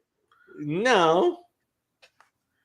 Yeah, he would have just said our God. I'm going to arise to our God. He would have just said that. I guarantee Why does it say my God and your God? I guarantee you, if it had said our God, Christians would be like, see, it's No like, way. If he'd said yeah. our God, that would have been crazy. That would have been like, no. so he's on the same level as me. You know what? I now I have to wonder if there is a place that, like, I wish Sam was here. He would set this straight. Anyway, let's keep on reading. Then the Jews took up stones again to stone him. These Jews are stoning a lot of people, I tell you. Well, they're just putting them in their hands. It doesn't necessarily mean that they're throwing it. Honestly, like, I very much doubt as many people got stoned as the Christian Bible seems to think. But anyway, Jesus answered them, "Many good works have I showed you from my Father. For which of those works do ye stone me?" The Jews answered him, saying, "For a good work we stone thee not, but for blasphemy, and because that thou, being a man, makest thyself God." Jesus answered them, "Is it not written in your law, I said, ye are gods? If he called them gods, unto which the word of God came, and the scripture cannot be broken, say ye of him whom the Father hath sanctified and sent into the world, thou blasphemest, because I said, I am the Son of God? If I do not the works of my Father, believe me not. But if I do, though ye believe not me, believe the works, that ye may know and believe that the Father is in me and I in him. Therefore they sought again to take him, but he escaped out of their hand. Like, I think to this day, Christians simply cannot comprehend what Jesus was saying. I know what you're going to say to what I'm going to say next, but here's what I'm going to say. So he's saying to them that I have the Father in me. Now, if these Pharisees had the same understanding as you do, then why were they not going, yeah, sure, we all do. But then what you're going to say to that is, because the Gospels are not real. Or, Correct. So I know what's going to happen here, but I think that they didn't have the understanding that you have. I think that that's a development out of the Masoretic tradition. Yoav makes a good point. What stones did they pick up? I guarantee you there were no stones just lying around in the temple courtyard, because the Romans were not that stupid. I mean, let me do something. Let me do something kind of Jewish. It was the stones in their hearts that they were picking up to. It was the feeling inside, like it wasn't actually physical. What Father Stephen would say is that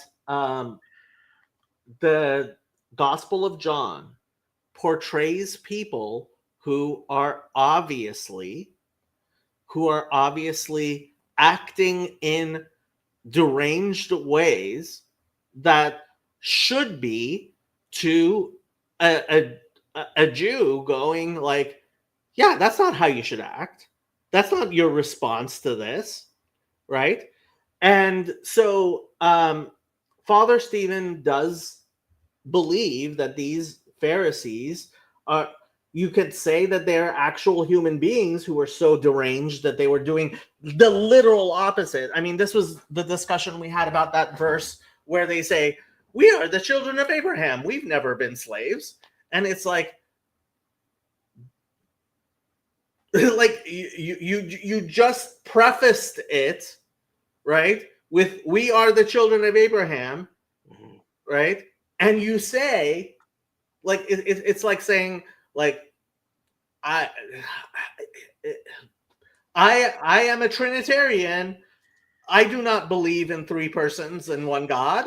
Like, you know, it's like that contradiction within the same sentence is just so blatant, right? We are the children of Abraham. We've never been slaves.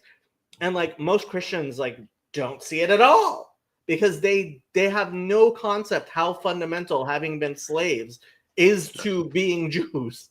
Yeah, of right? course. You just pick up any Passover Haggadah and you'll be like, it's the first thing in there, right? So You pick up any copy of the Ten Commandments.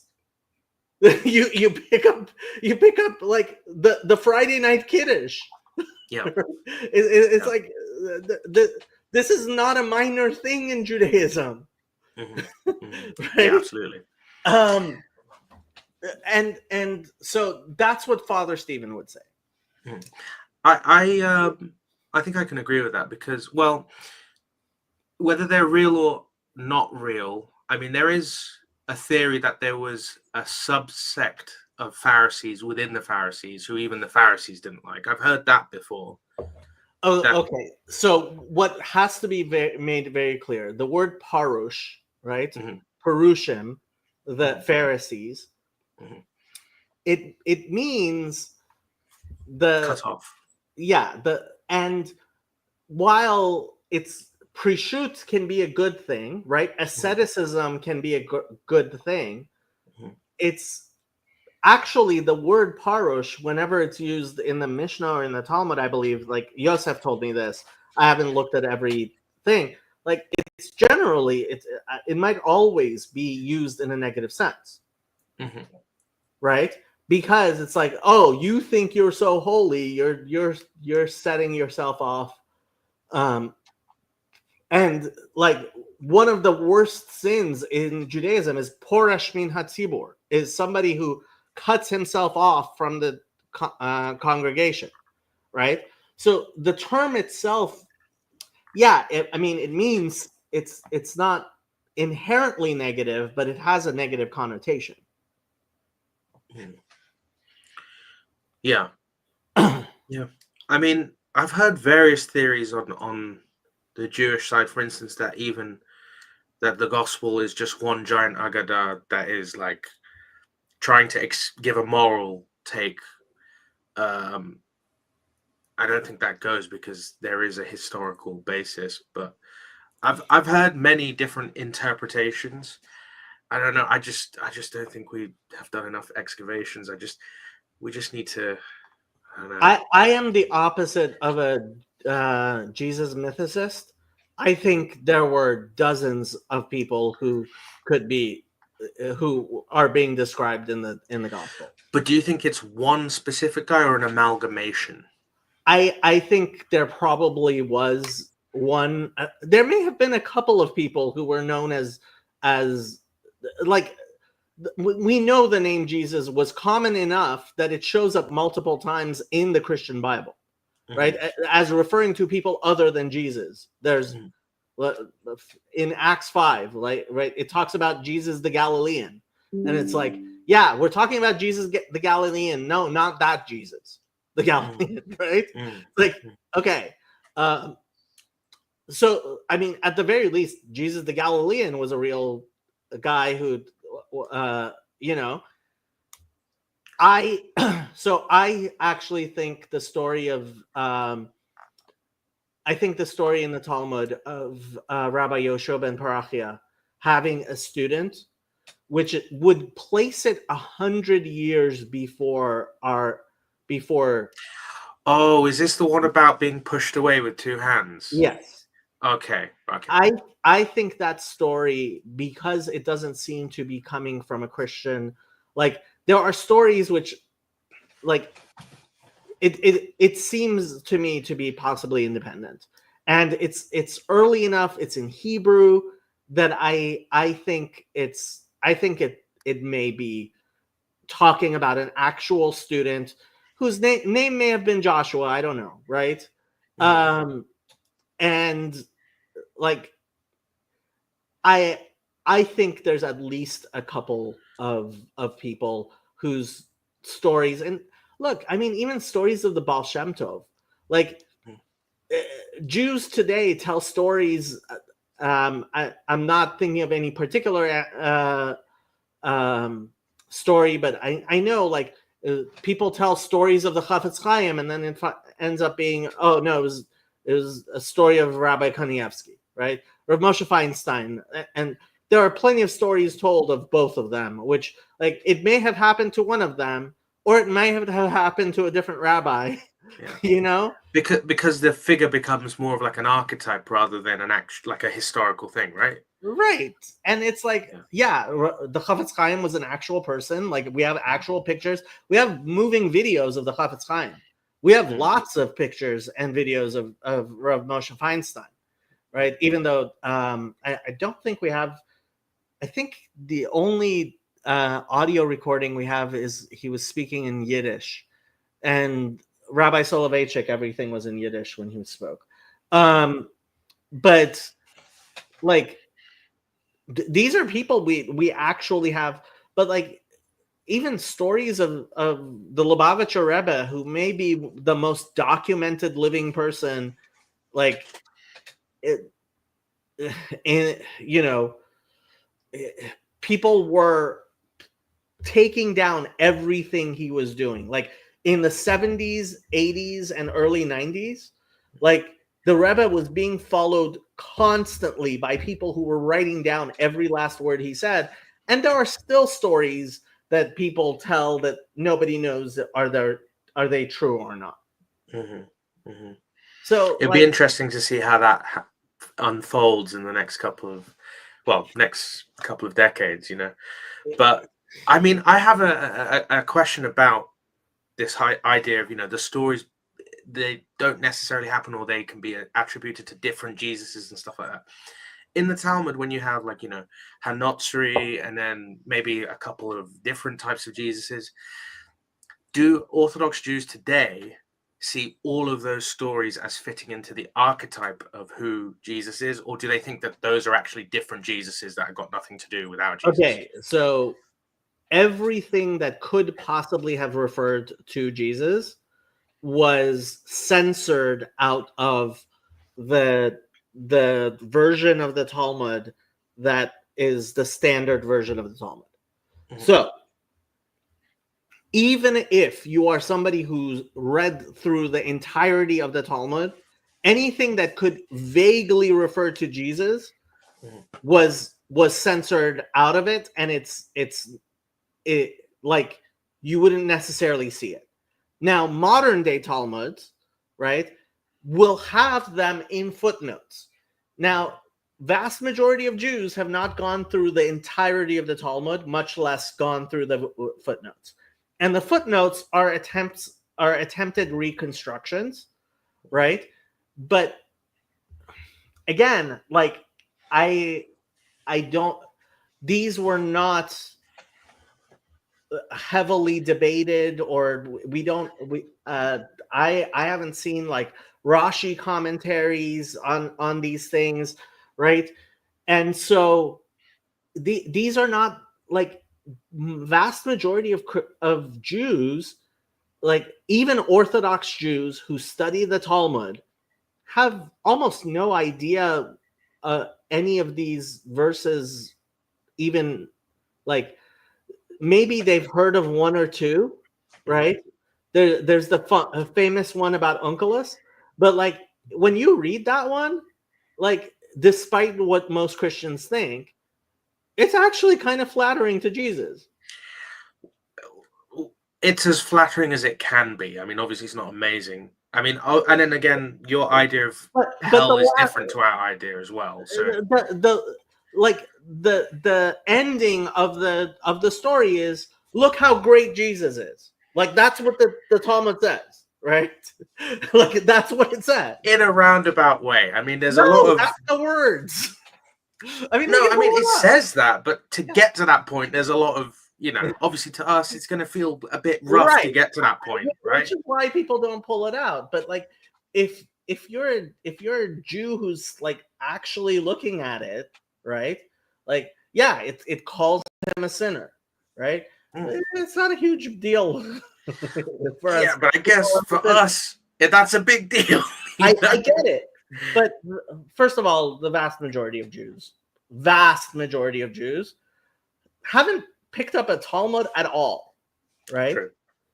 Of the people who've picked up a Talmud, like seeing those particular things is a small subset, and like it just isn't that large. Certainly doesn't loom as large. Like there are people, including, I have to say, like James White, he seems to think that, and Douglas Wilson, they seem to think that Jews genuinely sit down and teach their children like these stories about Jesus, and it's like, generally, I don't think you do that, because coming from a Eastern family, it's never taught like that. It's never, we're going to sit down and do this in a dedicated thing. It's always just offhand comments. Oh, this is what he said. This is what happened. And then that becomes like the memory of the culture, Right. And I have to say that the memory that's in the culture is actually far, far more anti-Jesus than anything in the Talmud. Yes. Because, like, let's face it, for thousands of years, like, there's been a lot of hatred, And so, yeah. I don't know how you fix that, honestly. I wish you could, but I don't know how you do that. I mean, things like this, I think that helps, but I don't know. Well, I mean, once the Christians give up this whole Trinity thing, it'll be fine. I just want to see the Jerusalem Patriarch do some stuff in Hebrew, give it a go. If they don't give that a go, that's going to eat away a little bit. The Catholic Patriarch of Jerusalem actually speaks Hebrew. True. And Cardinal Pizzaballa, the Orthodox one does too. He speaks Hebrew, Greek, and Arabic. I just don't know why they're not doing more stuff in Hebrew. So who put the article? I think the article was it was in general chat on my Discord. Gideon, I think, set up talked about it. There's a pragmatism among Christians in Israel. They know that Jews aren't going to kill them, and they know that the Muslims will, and therefore being critical of the Jews for the Muslims is the safest bet. Oh, I see. Yeah, I see. That article talks about, so the 2 women were shot and killed inside of a church, which Israel very deliberately had been like, okay, this is where your church, we're going to stay really far away from this. Not only are we going to stay very far away from this, we're going to keep like the Muslim militants out of here too, right? And 2 women were shot and killed, and all of the Christians came out with a unified statement saying Israel killed these 2 women. there is like I'm not going to assign a 0% chance that some Israeli soldier did that. I can 100% guarantee you that it was not something that like Israel wanted to happen. 2 women in a church being killed. And what probably, I mean, 99% chance, it was stray bullets from Muslim, or maybe not even stray bullets from Muslim militants who killed those 2 women. Yet all of the Christian patriarchs, all of them, including the Catholic one, came out with statements blaming Israel. Why? Because they can, and if they had done the opposite, it would have meant danger to them. Mm-hmm. So if we got rid of the Muslim influence, you think that the Jews would essentially, and the Jews and the Christians would essentially be nicer to each other? I definitely think they would be nicer to each other if there wasn't the pressure from the Muslim community to be anti-Jewish. Now, I have to say, like, there's a lot of bad blood between those 2 communities anyway. And I'm not gonna say it was gonna be kumbaya, right? Like, the Druze population is far, far more lined up with the Jews, and really the Kurds as well. But, and I mean, this is another thing that, like, it seems like Saudi Arabia is really shifting towards Israel, as are some of the Gulf states. So we'll see what happens. But there's been a lot of bad blood for a very long time, and I don't think any one thing explains it all. I can tell you that I don't think the patriarchs, I don't think any of the patriarchs seriously believed that Israel killed those 2 women. We goaded Yoav to come on. Yeah. Okay. Listen, I know nothing of politics. I'm just here. I'm having a good time. Please feel free to educate. Okay, a bit of education. In 1948, the Druze and the Christians took 2 different decisions. The Christians wanted a Palestinian nationality, so they can at last unite with their Muslim neighbors. And they were more Palestinian nationalists than the Muslims. As far as the Jews were concerned, the Christians in Jerusalem were worse than the Muslims. The Druze took the decision that they better stick with the Jewish state because it is a principle of with them to always stick with the current government of whatever religion.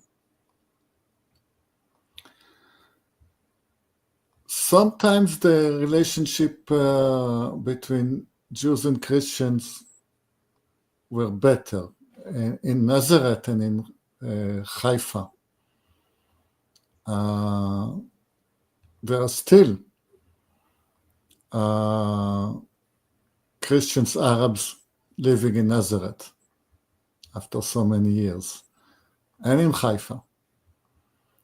It's just a political decision taken by different communities in different places. which shows you that even within the narrow characterization of Christians in Palestine, which is not too many people, you already have two different opinions.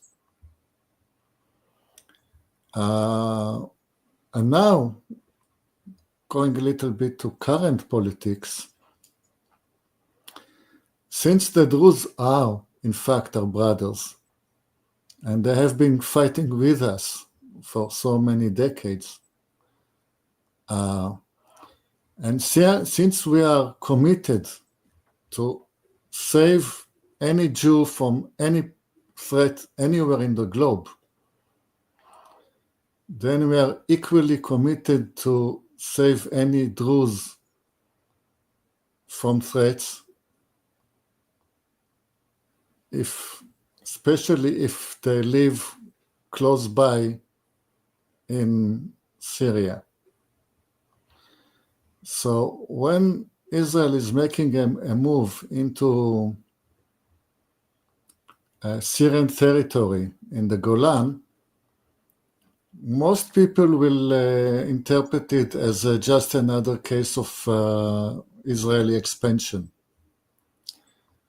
when it is just, we cannot possibly afford anything bad happening to that Druze population, because that will cause a huge problem inside.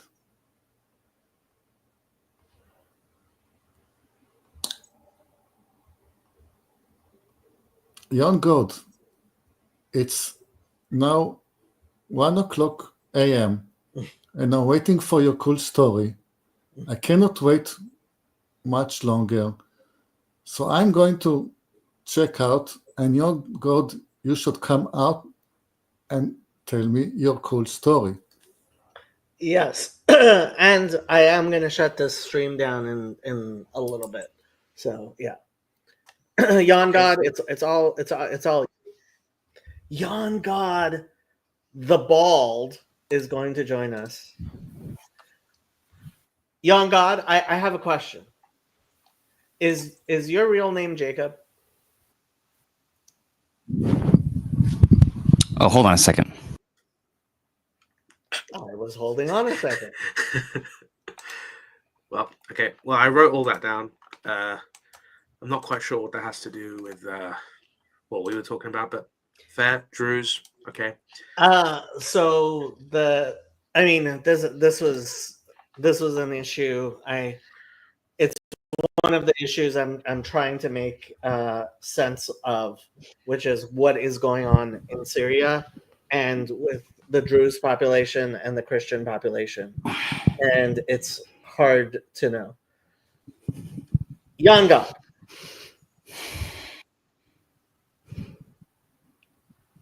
You can just yawn. Just yawn is fine. Yon is good. Okay. So,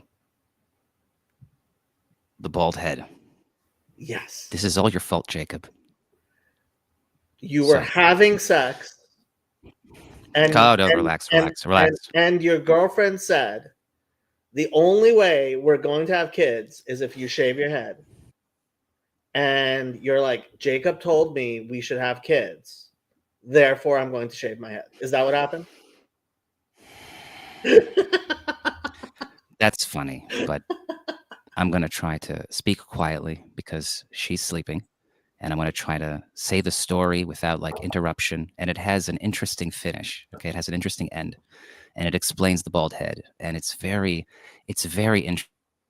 interesting as one who is atheist. So you remember we were speaking together the other day, and afterward I went to watch Mark Lefebvre and the navigating patterns, and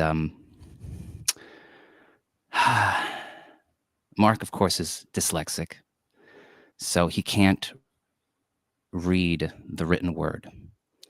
So I, as Ben says, I write pithy comments, And because Mark has either no sense of humor or a very truncated sense of humor, he reads my comments and it's beyond him.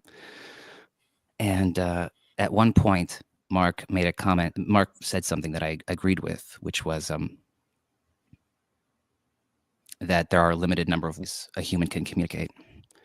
And I agreed. And so I typed in the chat, there are a finite number of ways monkeys can make noises. Confirmed, like a joke. And at the time I was thinking of the, the diagram of vowels and how the different speech sounds. So I was confirming it because as a finitist, I don't believe in infinity. So when Mark says that there are a limited number of ways, the joke is, as a finitist, I agree. But because Mark has dyslexia, Yeah. Mark read it as infinite. And so Mark will do this. Mark will misread something and he will go on a half an hour monologue about what he just misread. And this can be very frustrating. I'm not done. I have misread the things you have said before. The point is that I just want to finish the story because it's a very cool story. And I'm trying to not get excited. I'm trying to speak calmly and whatever. So Mark, and don't throw me off because I get easily distracted. I've noticed. So, yeah. So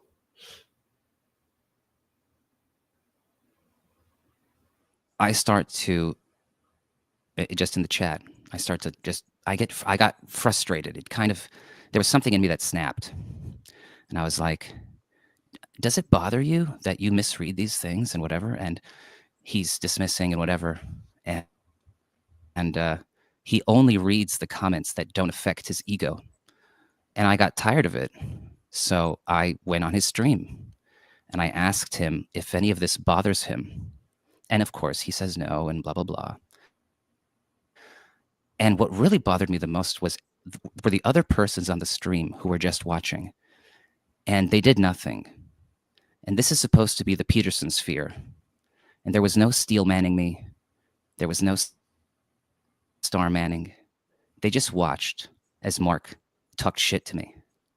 And I felt like one of those times where it's like, when someone's getting beaten up and everyone has the phone and they're recording it.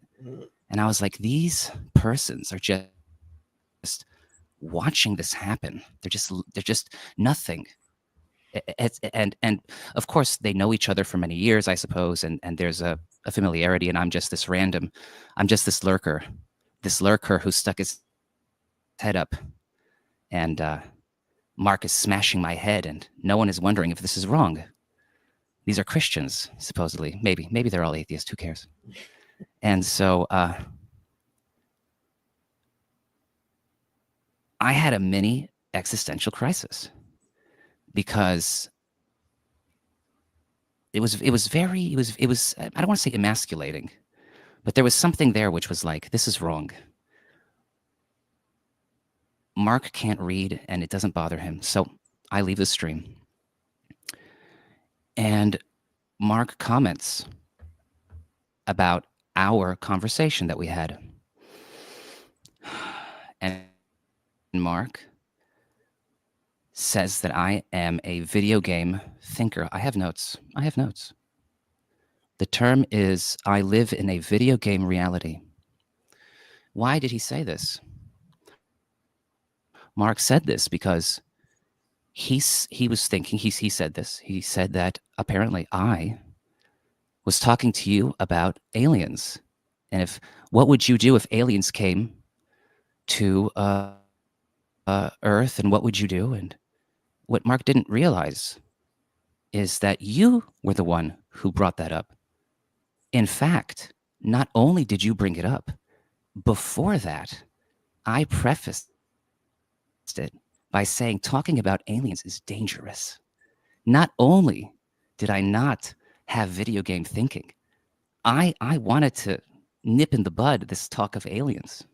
So not only could Mark not read the written word, Mark cannot follow the spoken word.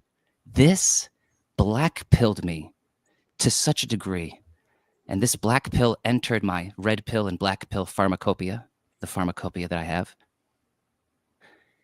And I was troubled for like 16 hours. And I had to show this to my girlfriend because my girlfriend, she's a language teacher. She speaks several languages. And when she was, I showed her the clips of our interaction and then the interaction with Mark. And she's like, this is worse than you think. And it made me so happy to know I was not alone, that this language teacher who can read and who can speak supported me. And so there was a ring entered my hand, and I put the ring on her finger, and I said, all this is true. I said, I command you to be with me forever. And she said, yes, master. And now I have a fiance, but don't congratulate me because this is not funny. This is bad. It's almost like when a family member dies and you realize, oh my God, things, if you don't do anything, things will come to an end. And I'm so angry at Mark. And the joke is, Jacob, that this is all your fault.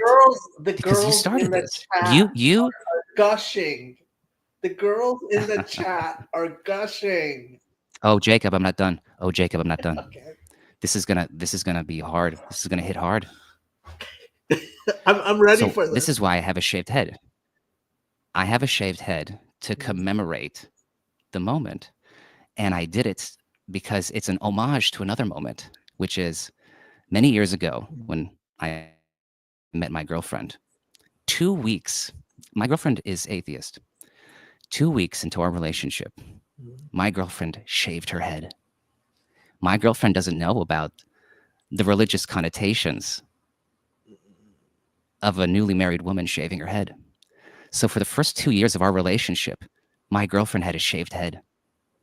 And so to kind of pay homage to that, I let her shave my head. And so now I'm like this. And I think that's a pretty cool story. I hear you. I also hear my good friend Sally Joe Michael. Sally, what's up? Oh, I got excited. Sally was part of the problem.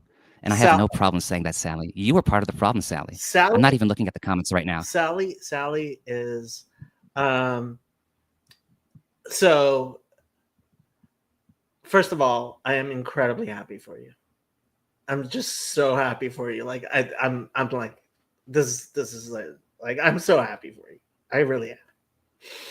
This is your fault, Jacob. But I think Sally's right. It would be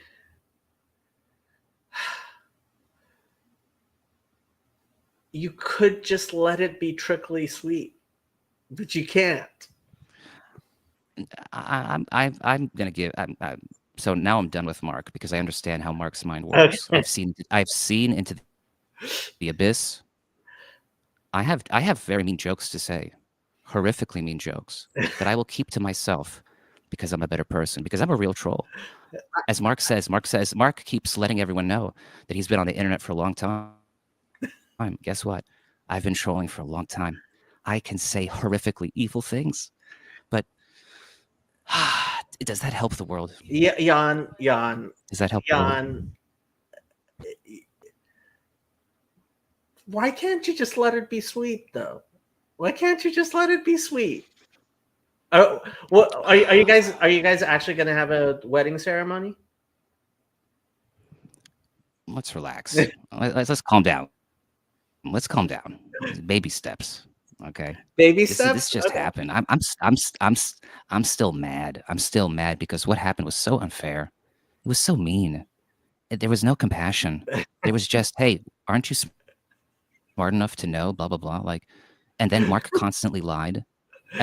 I'm sorry, correction. Mark doesn't understand that he is not saying the truth. And if you don't understand that you're not saying the truth, you're not lying by definition. So when Mark started to say that I was the one who told you about aliens, and I'm the one who's kind of like being stupid and telling you these things, it was insanity. Of course, you were the one who brought it up. You brought it up. I was against the hypothetical in the first place. And so it was absolutely blackpilling. And, I just wanted to share that because I had to get it off my chest because this has been bothering me for like the past 24 hours or whatever. It's horrible, man. Like, it's terrible, man. Terrible. How old are you? Do you mind telling me how old you are? About? I think I'm 38. You're 38? I was wondering.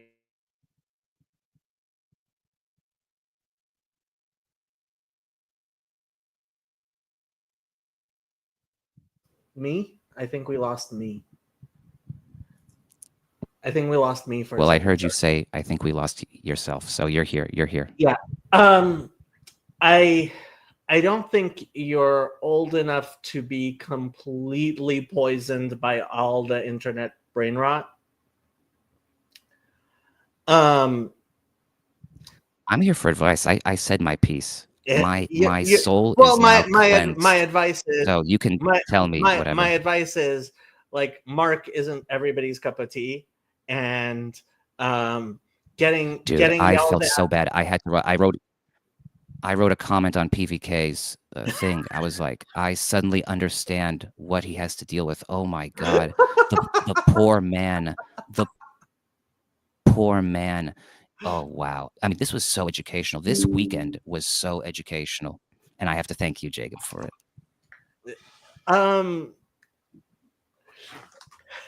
Would you like me to read you the prayer for the terminally ill?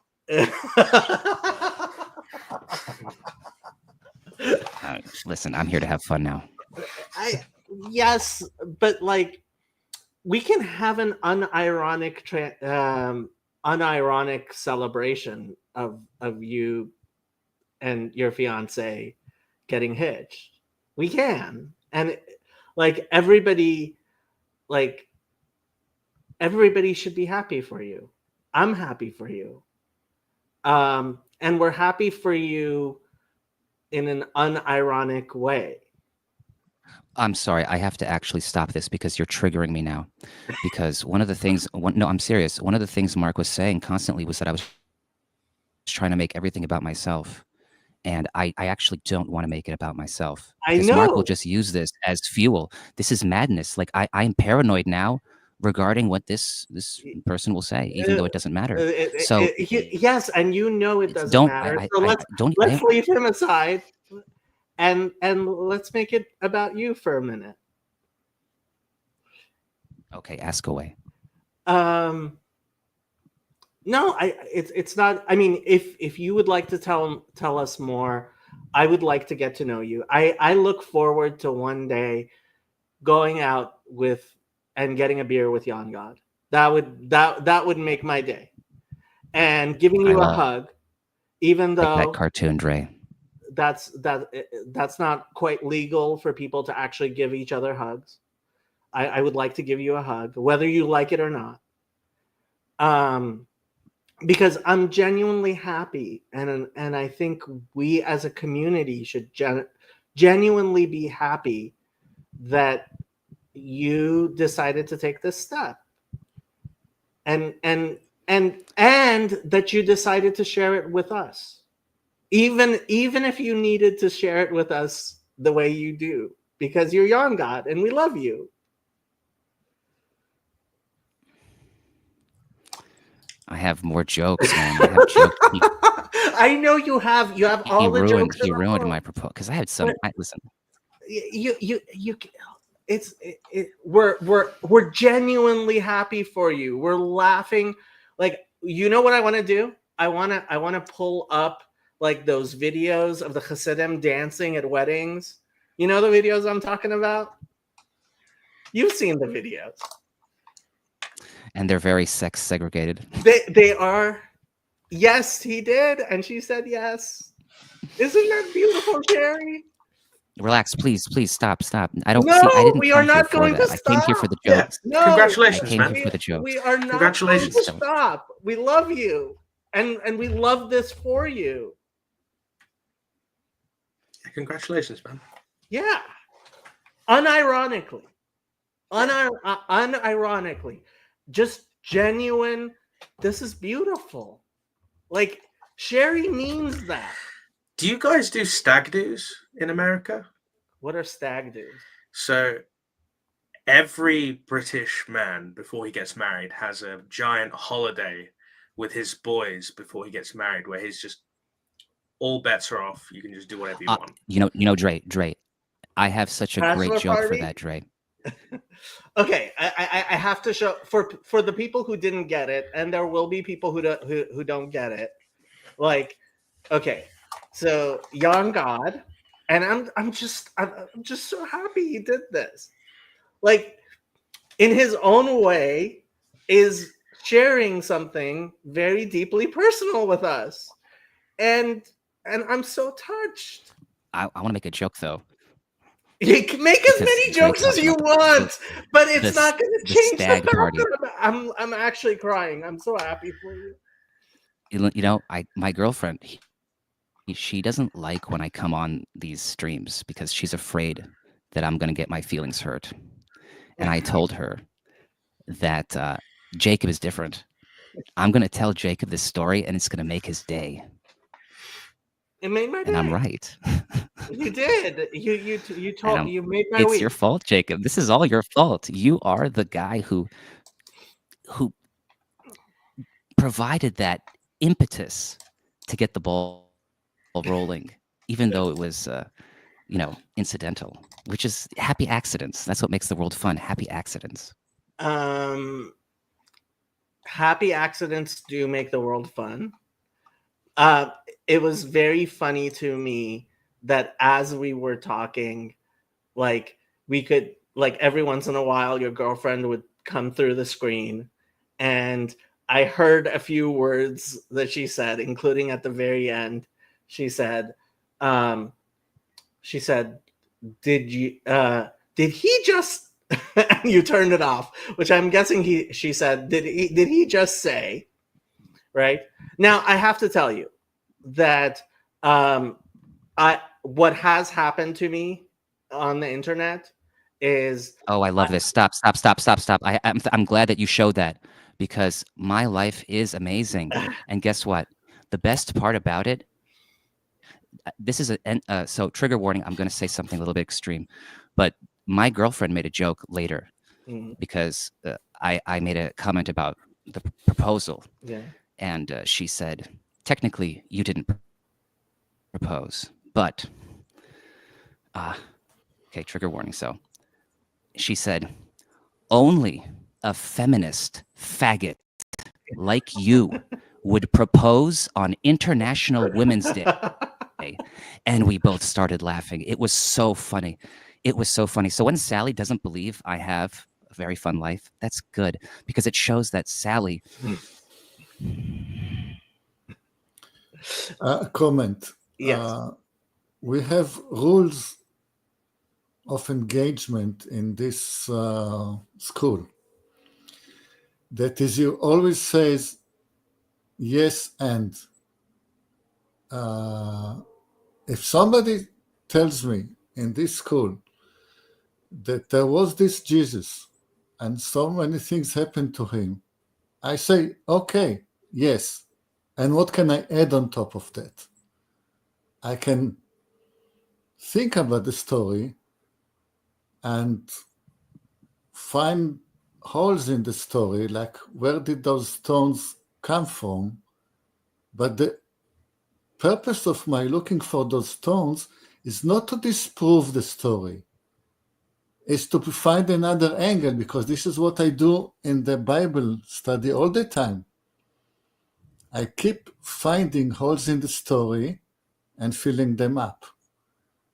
So for the purpose of this school, if anybody doubts the truth of what young God was saying, well, not in the school. Go have your doubts somewhere else. This is not what we're doing here. That's not the game we're playing. Okay, so Yoav, I just want to say one thing while Yoav is still here, because I'm not looking at the comments. I didn't know Yoav was still here.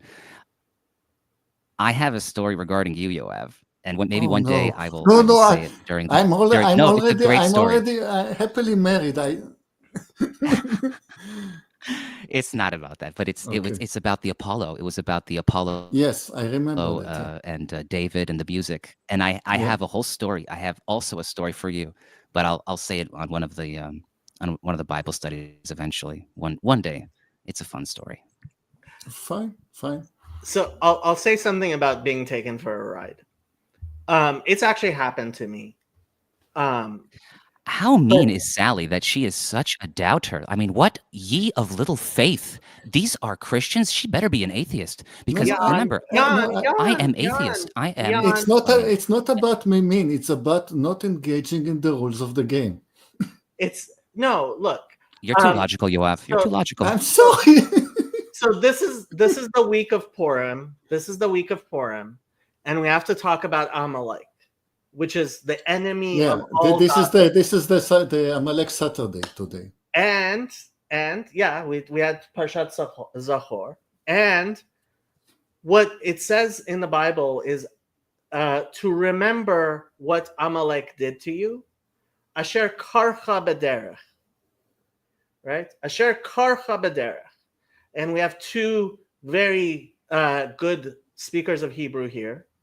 One of the ways you can understand Asher karcha b'derech is derech mikra, right? That it happened to you, right? It's something that happened to you.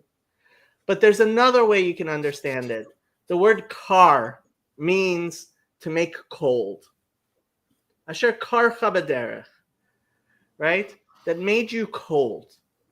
And if one day I am so cynical that I can no longer be taken for a ride by anyone, then Amalek has totally defeated me. There's a third way to interpret the word karcha. Yeah. Bold.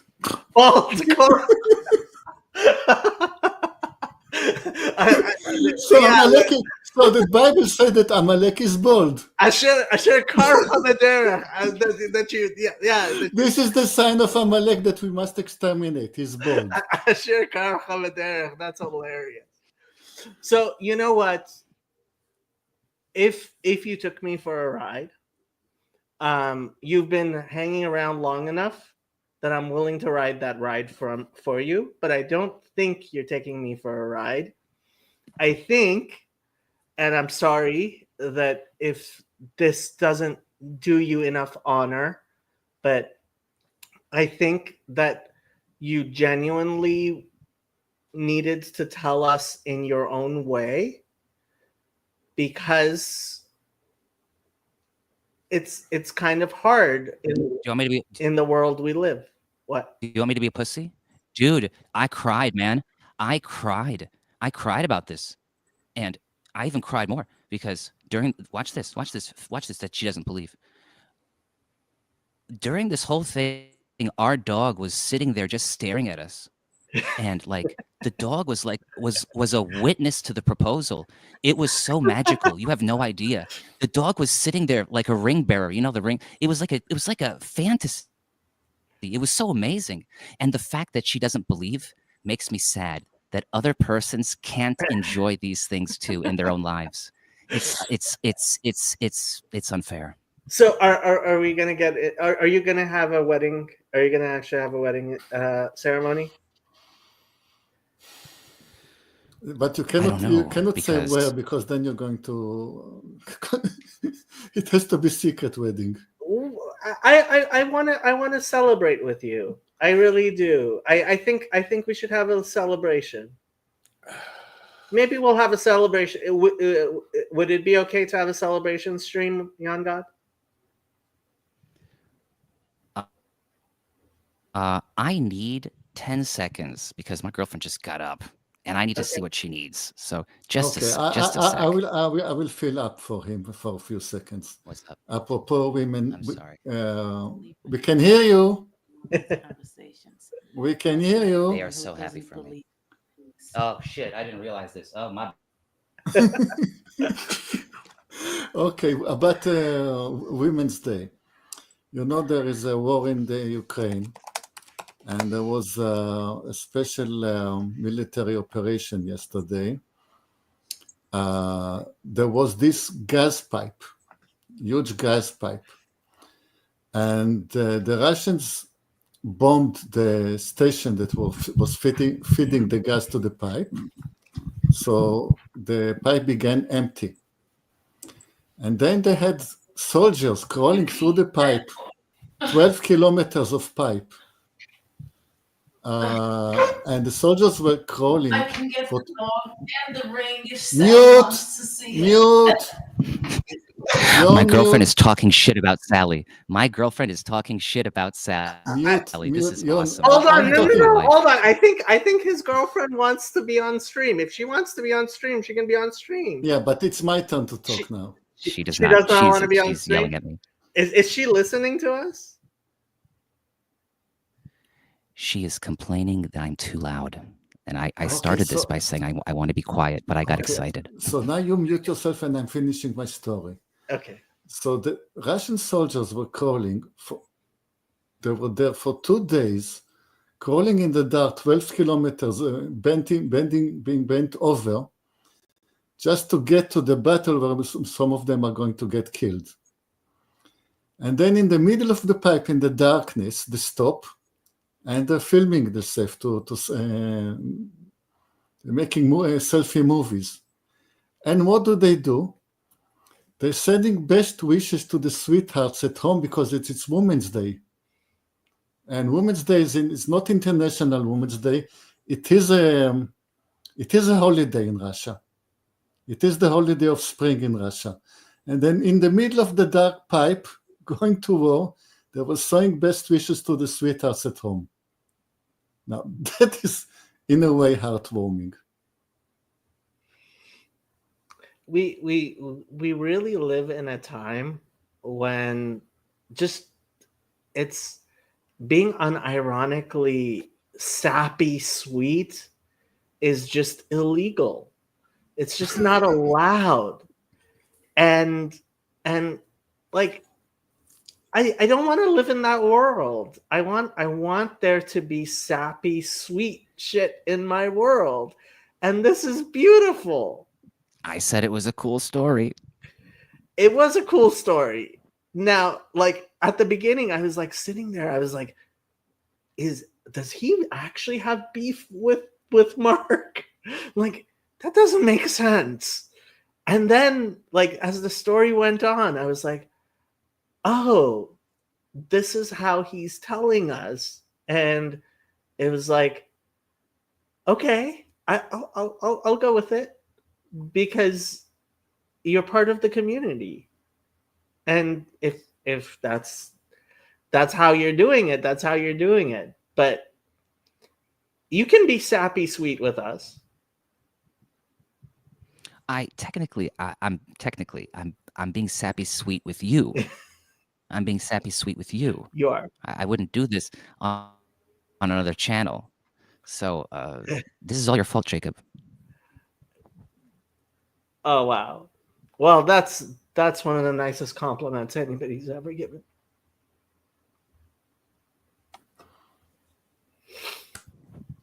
I think you're a good person. I think, and maybe you're the one, taking me for the ride, making me think that you're the good person, that this is a safe space for me to tell this story. Because if I told this story on some other channel, perhaps, I would get, you're lying. Why are you making it up?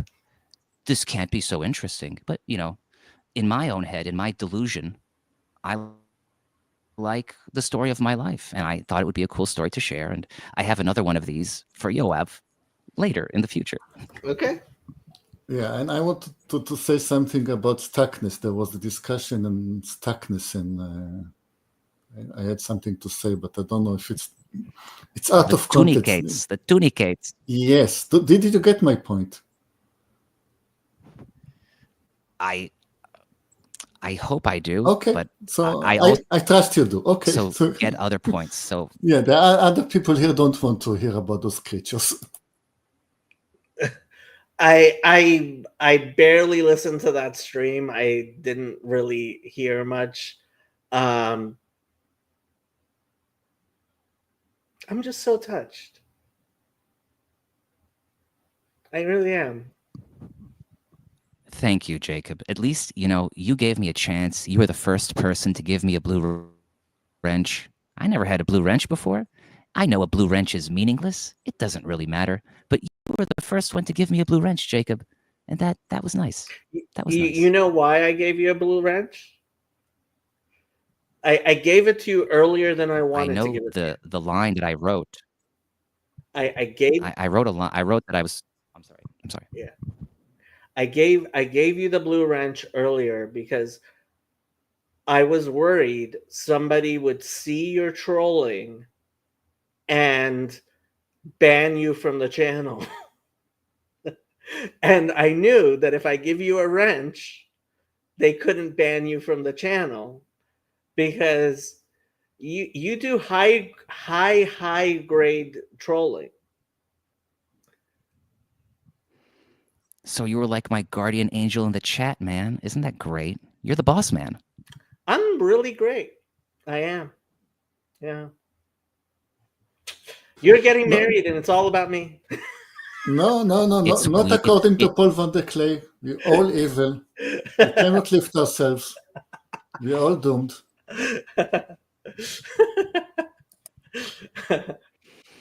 It must be almost 2 a.m. in Israel. So thanks for listening, Yoav. Yeah. It was great to have you appear. Very nice. You guys also made my day. I made Jacob's day. Jacob made my day totally, or my evening right now. So this was amazing. And thanks for letting me participate in this little way. And, we're going to have a celebration. We're going to do something to celebrate. I don't know what we're going to do to celebrate, but we're going to do something to celebrate. And it should be something nice so your girlfriend knows that we're not crazy and we're not going to murder you. You heard me tell the story about what happened when I told my mom I was going to meet up with people. So the first time I don't think so. The first time I did one of my trips where I met up with people from this little corner, I told my mom, I'm going to go meet up a bunch of people from the internet. And she said, "What if they kill you?" She actually said that. She was like, "What if they kill you?" And I can understand that worry. I mean, I don't think it's based in fact, but I can understand that worry. And it seems, at least from the voices, your voice box you were using to deceive us with, that we heard that your girlfriend, your soon to be wife, your fiance, let's call her. I was about to say that it's super weird saying fiance. It's going to take a while to get that word in the vocabulary. Well, wait until it's your wife. Wait until it's your wife. She calls herself my wife all the time. So how long have you guys been together? I'm used to hearing my wife, because she calls herself my wife all the time. But for me to call her the fiancé is now, it's weird. It's a weird word. How long have you been together? 8 years, a little bit more than 8 years. Yeah. Look, there's something beautiful about actually genuinely people deciding that they're going to spend the rest of their lives together with a real commitment. It's important. It's important in ways that the finitists and the materialists tell us it's not. And they're just wrong. Come up with a joke for that. Go on. I might not be a materialist, but I am a finitist. That's what started this. His inability to read and differentiate finite from infinite. So it's beautiful. I see. It's beautiful. We're gonna have to. Hey, chat. We could buy you guys a present. We should get you guys a present. No, I'm gonna take up. I am going to take up a collection. Everyone needs to. I didn't want to make. We're gonna buy you a present, not for you, for your girlfriend. What do you get the girlfriend of the fiance of Yon God? Oof, that's gonna be difficult. Well, I'm gonna have to think about this. Especially women in the chat. Yeah, please, you guys have to figure it out. We have to get them some sort of present. Yeah, we'll figure it out. We'll figure it out, and we'll get you guys a present, and then we'll have a celebration stream, and it'll be so sappy sweet. You won't be able to even. You'll just cease to exist. This guy's gonna get annihilated. I still haven't looked at the chat, so I have no idea what's going on. I will say, I don't know. I'm never going to accept gifts, so but I like. It's not for you. It's not for you. It's not for you. So if I will show that she'll watch this, yeah, and all I will say is that this microphone I'm using is not mine. It's her microphone because she's a singer too. And that could be, if you guys are thinking of this gift stuff, which I do not recommend, but if you are, she's a singer, maybe there's something condense a microphone along those lines. Further. While she was shaving my head, she was singing the Toni Braxton song, the one with the, is it Don't Save My Heart or something? It's some Toni Braxton song where Unbreak My Heart. She's telling me it's called Unbreak My Heart. And there's like a scene where she's shaving the head of the guy, and she was like, yeah, she's explaining. She's shaving his beard. Okay, never mind. I don't know this stuff. I'm not a singer, but she is. So if the gift thing's singer stuff, okay, yeah. Well, one day she's gonna have to actually jump on the stream. She's gonna have to jump on the stream. Maybe. Who knows? This was so much fun, guys. I'm so happy about this. Thanks a lot for this. I'm just so happy for you. I really am. Okay. All right. So are we ending this now on a high note? We are ending this on a high note. Yon God, don't go away.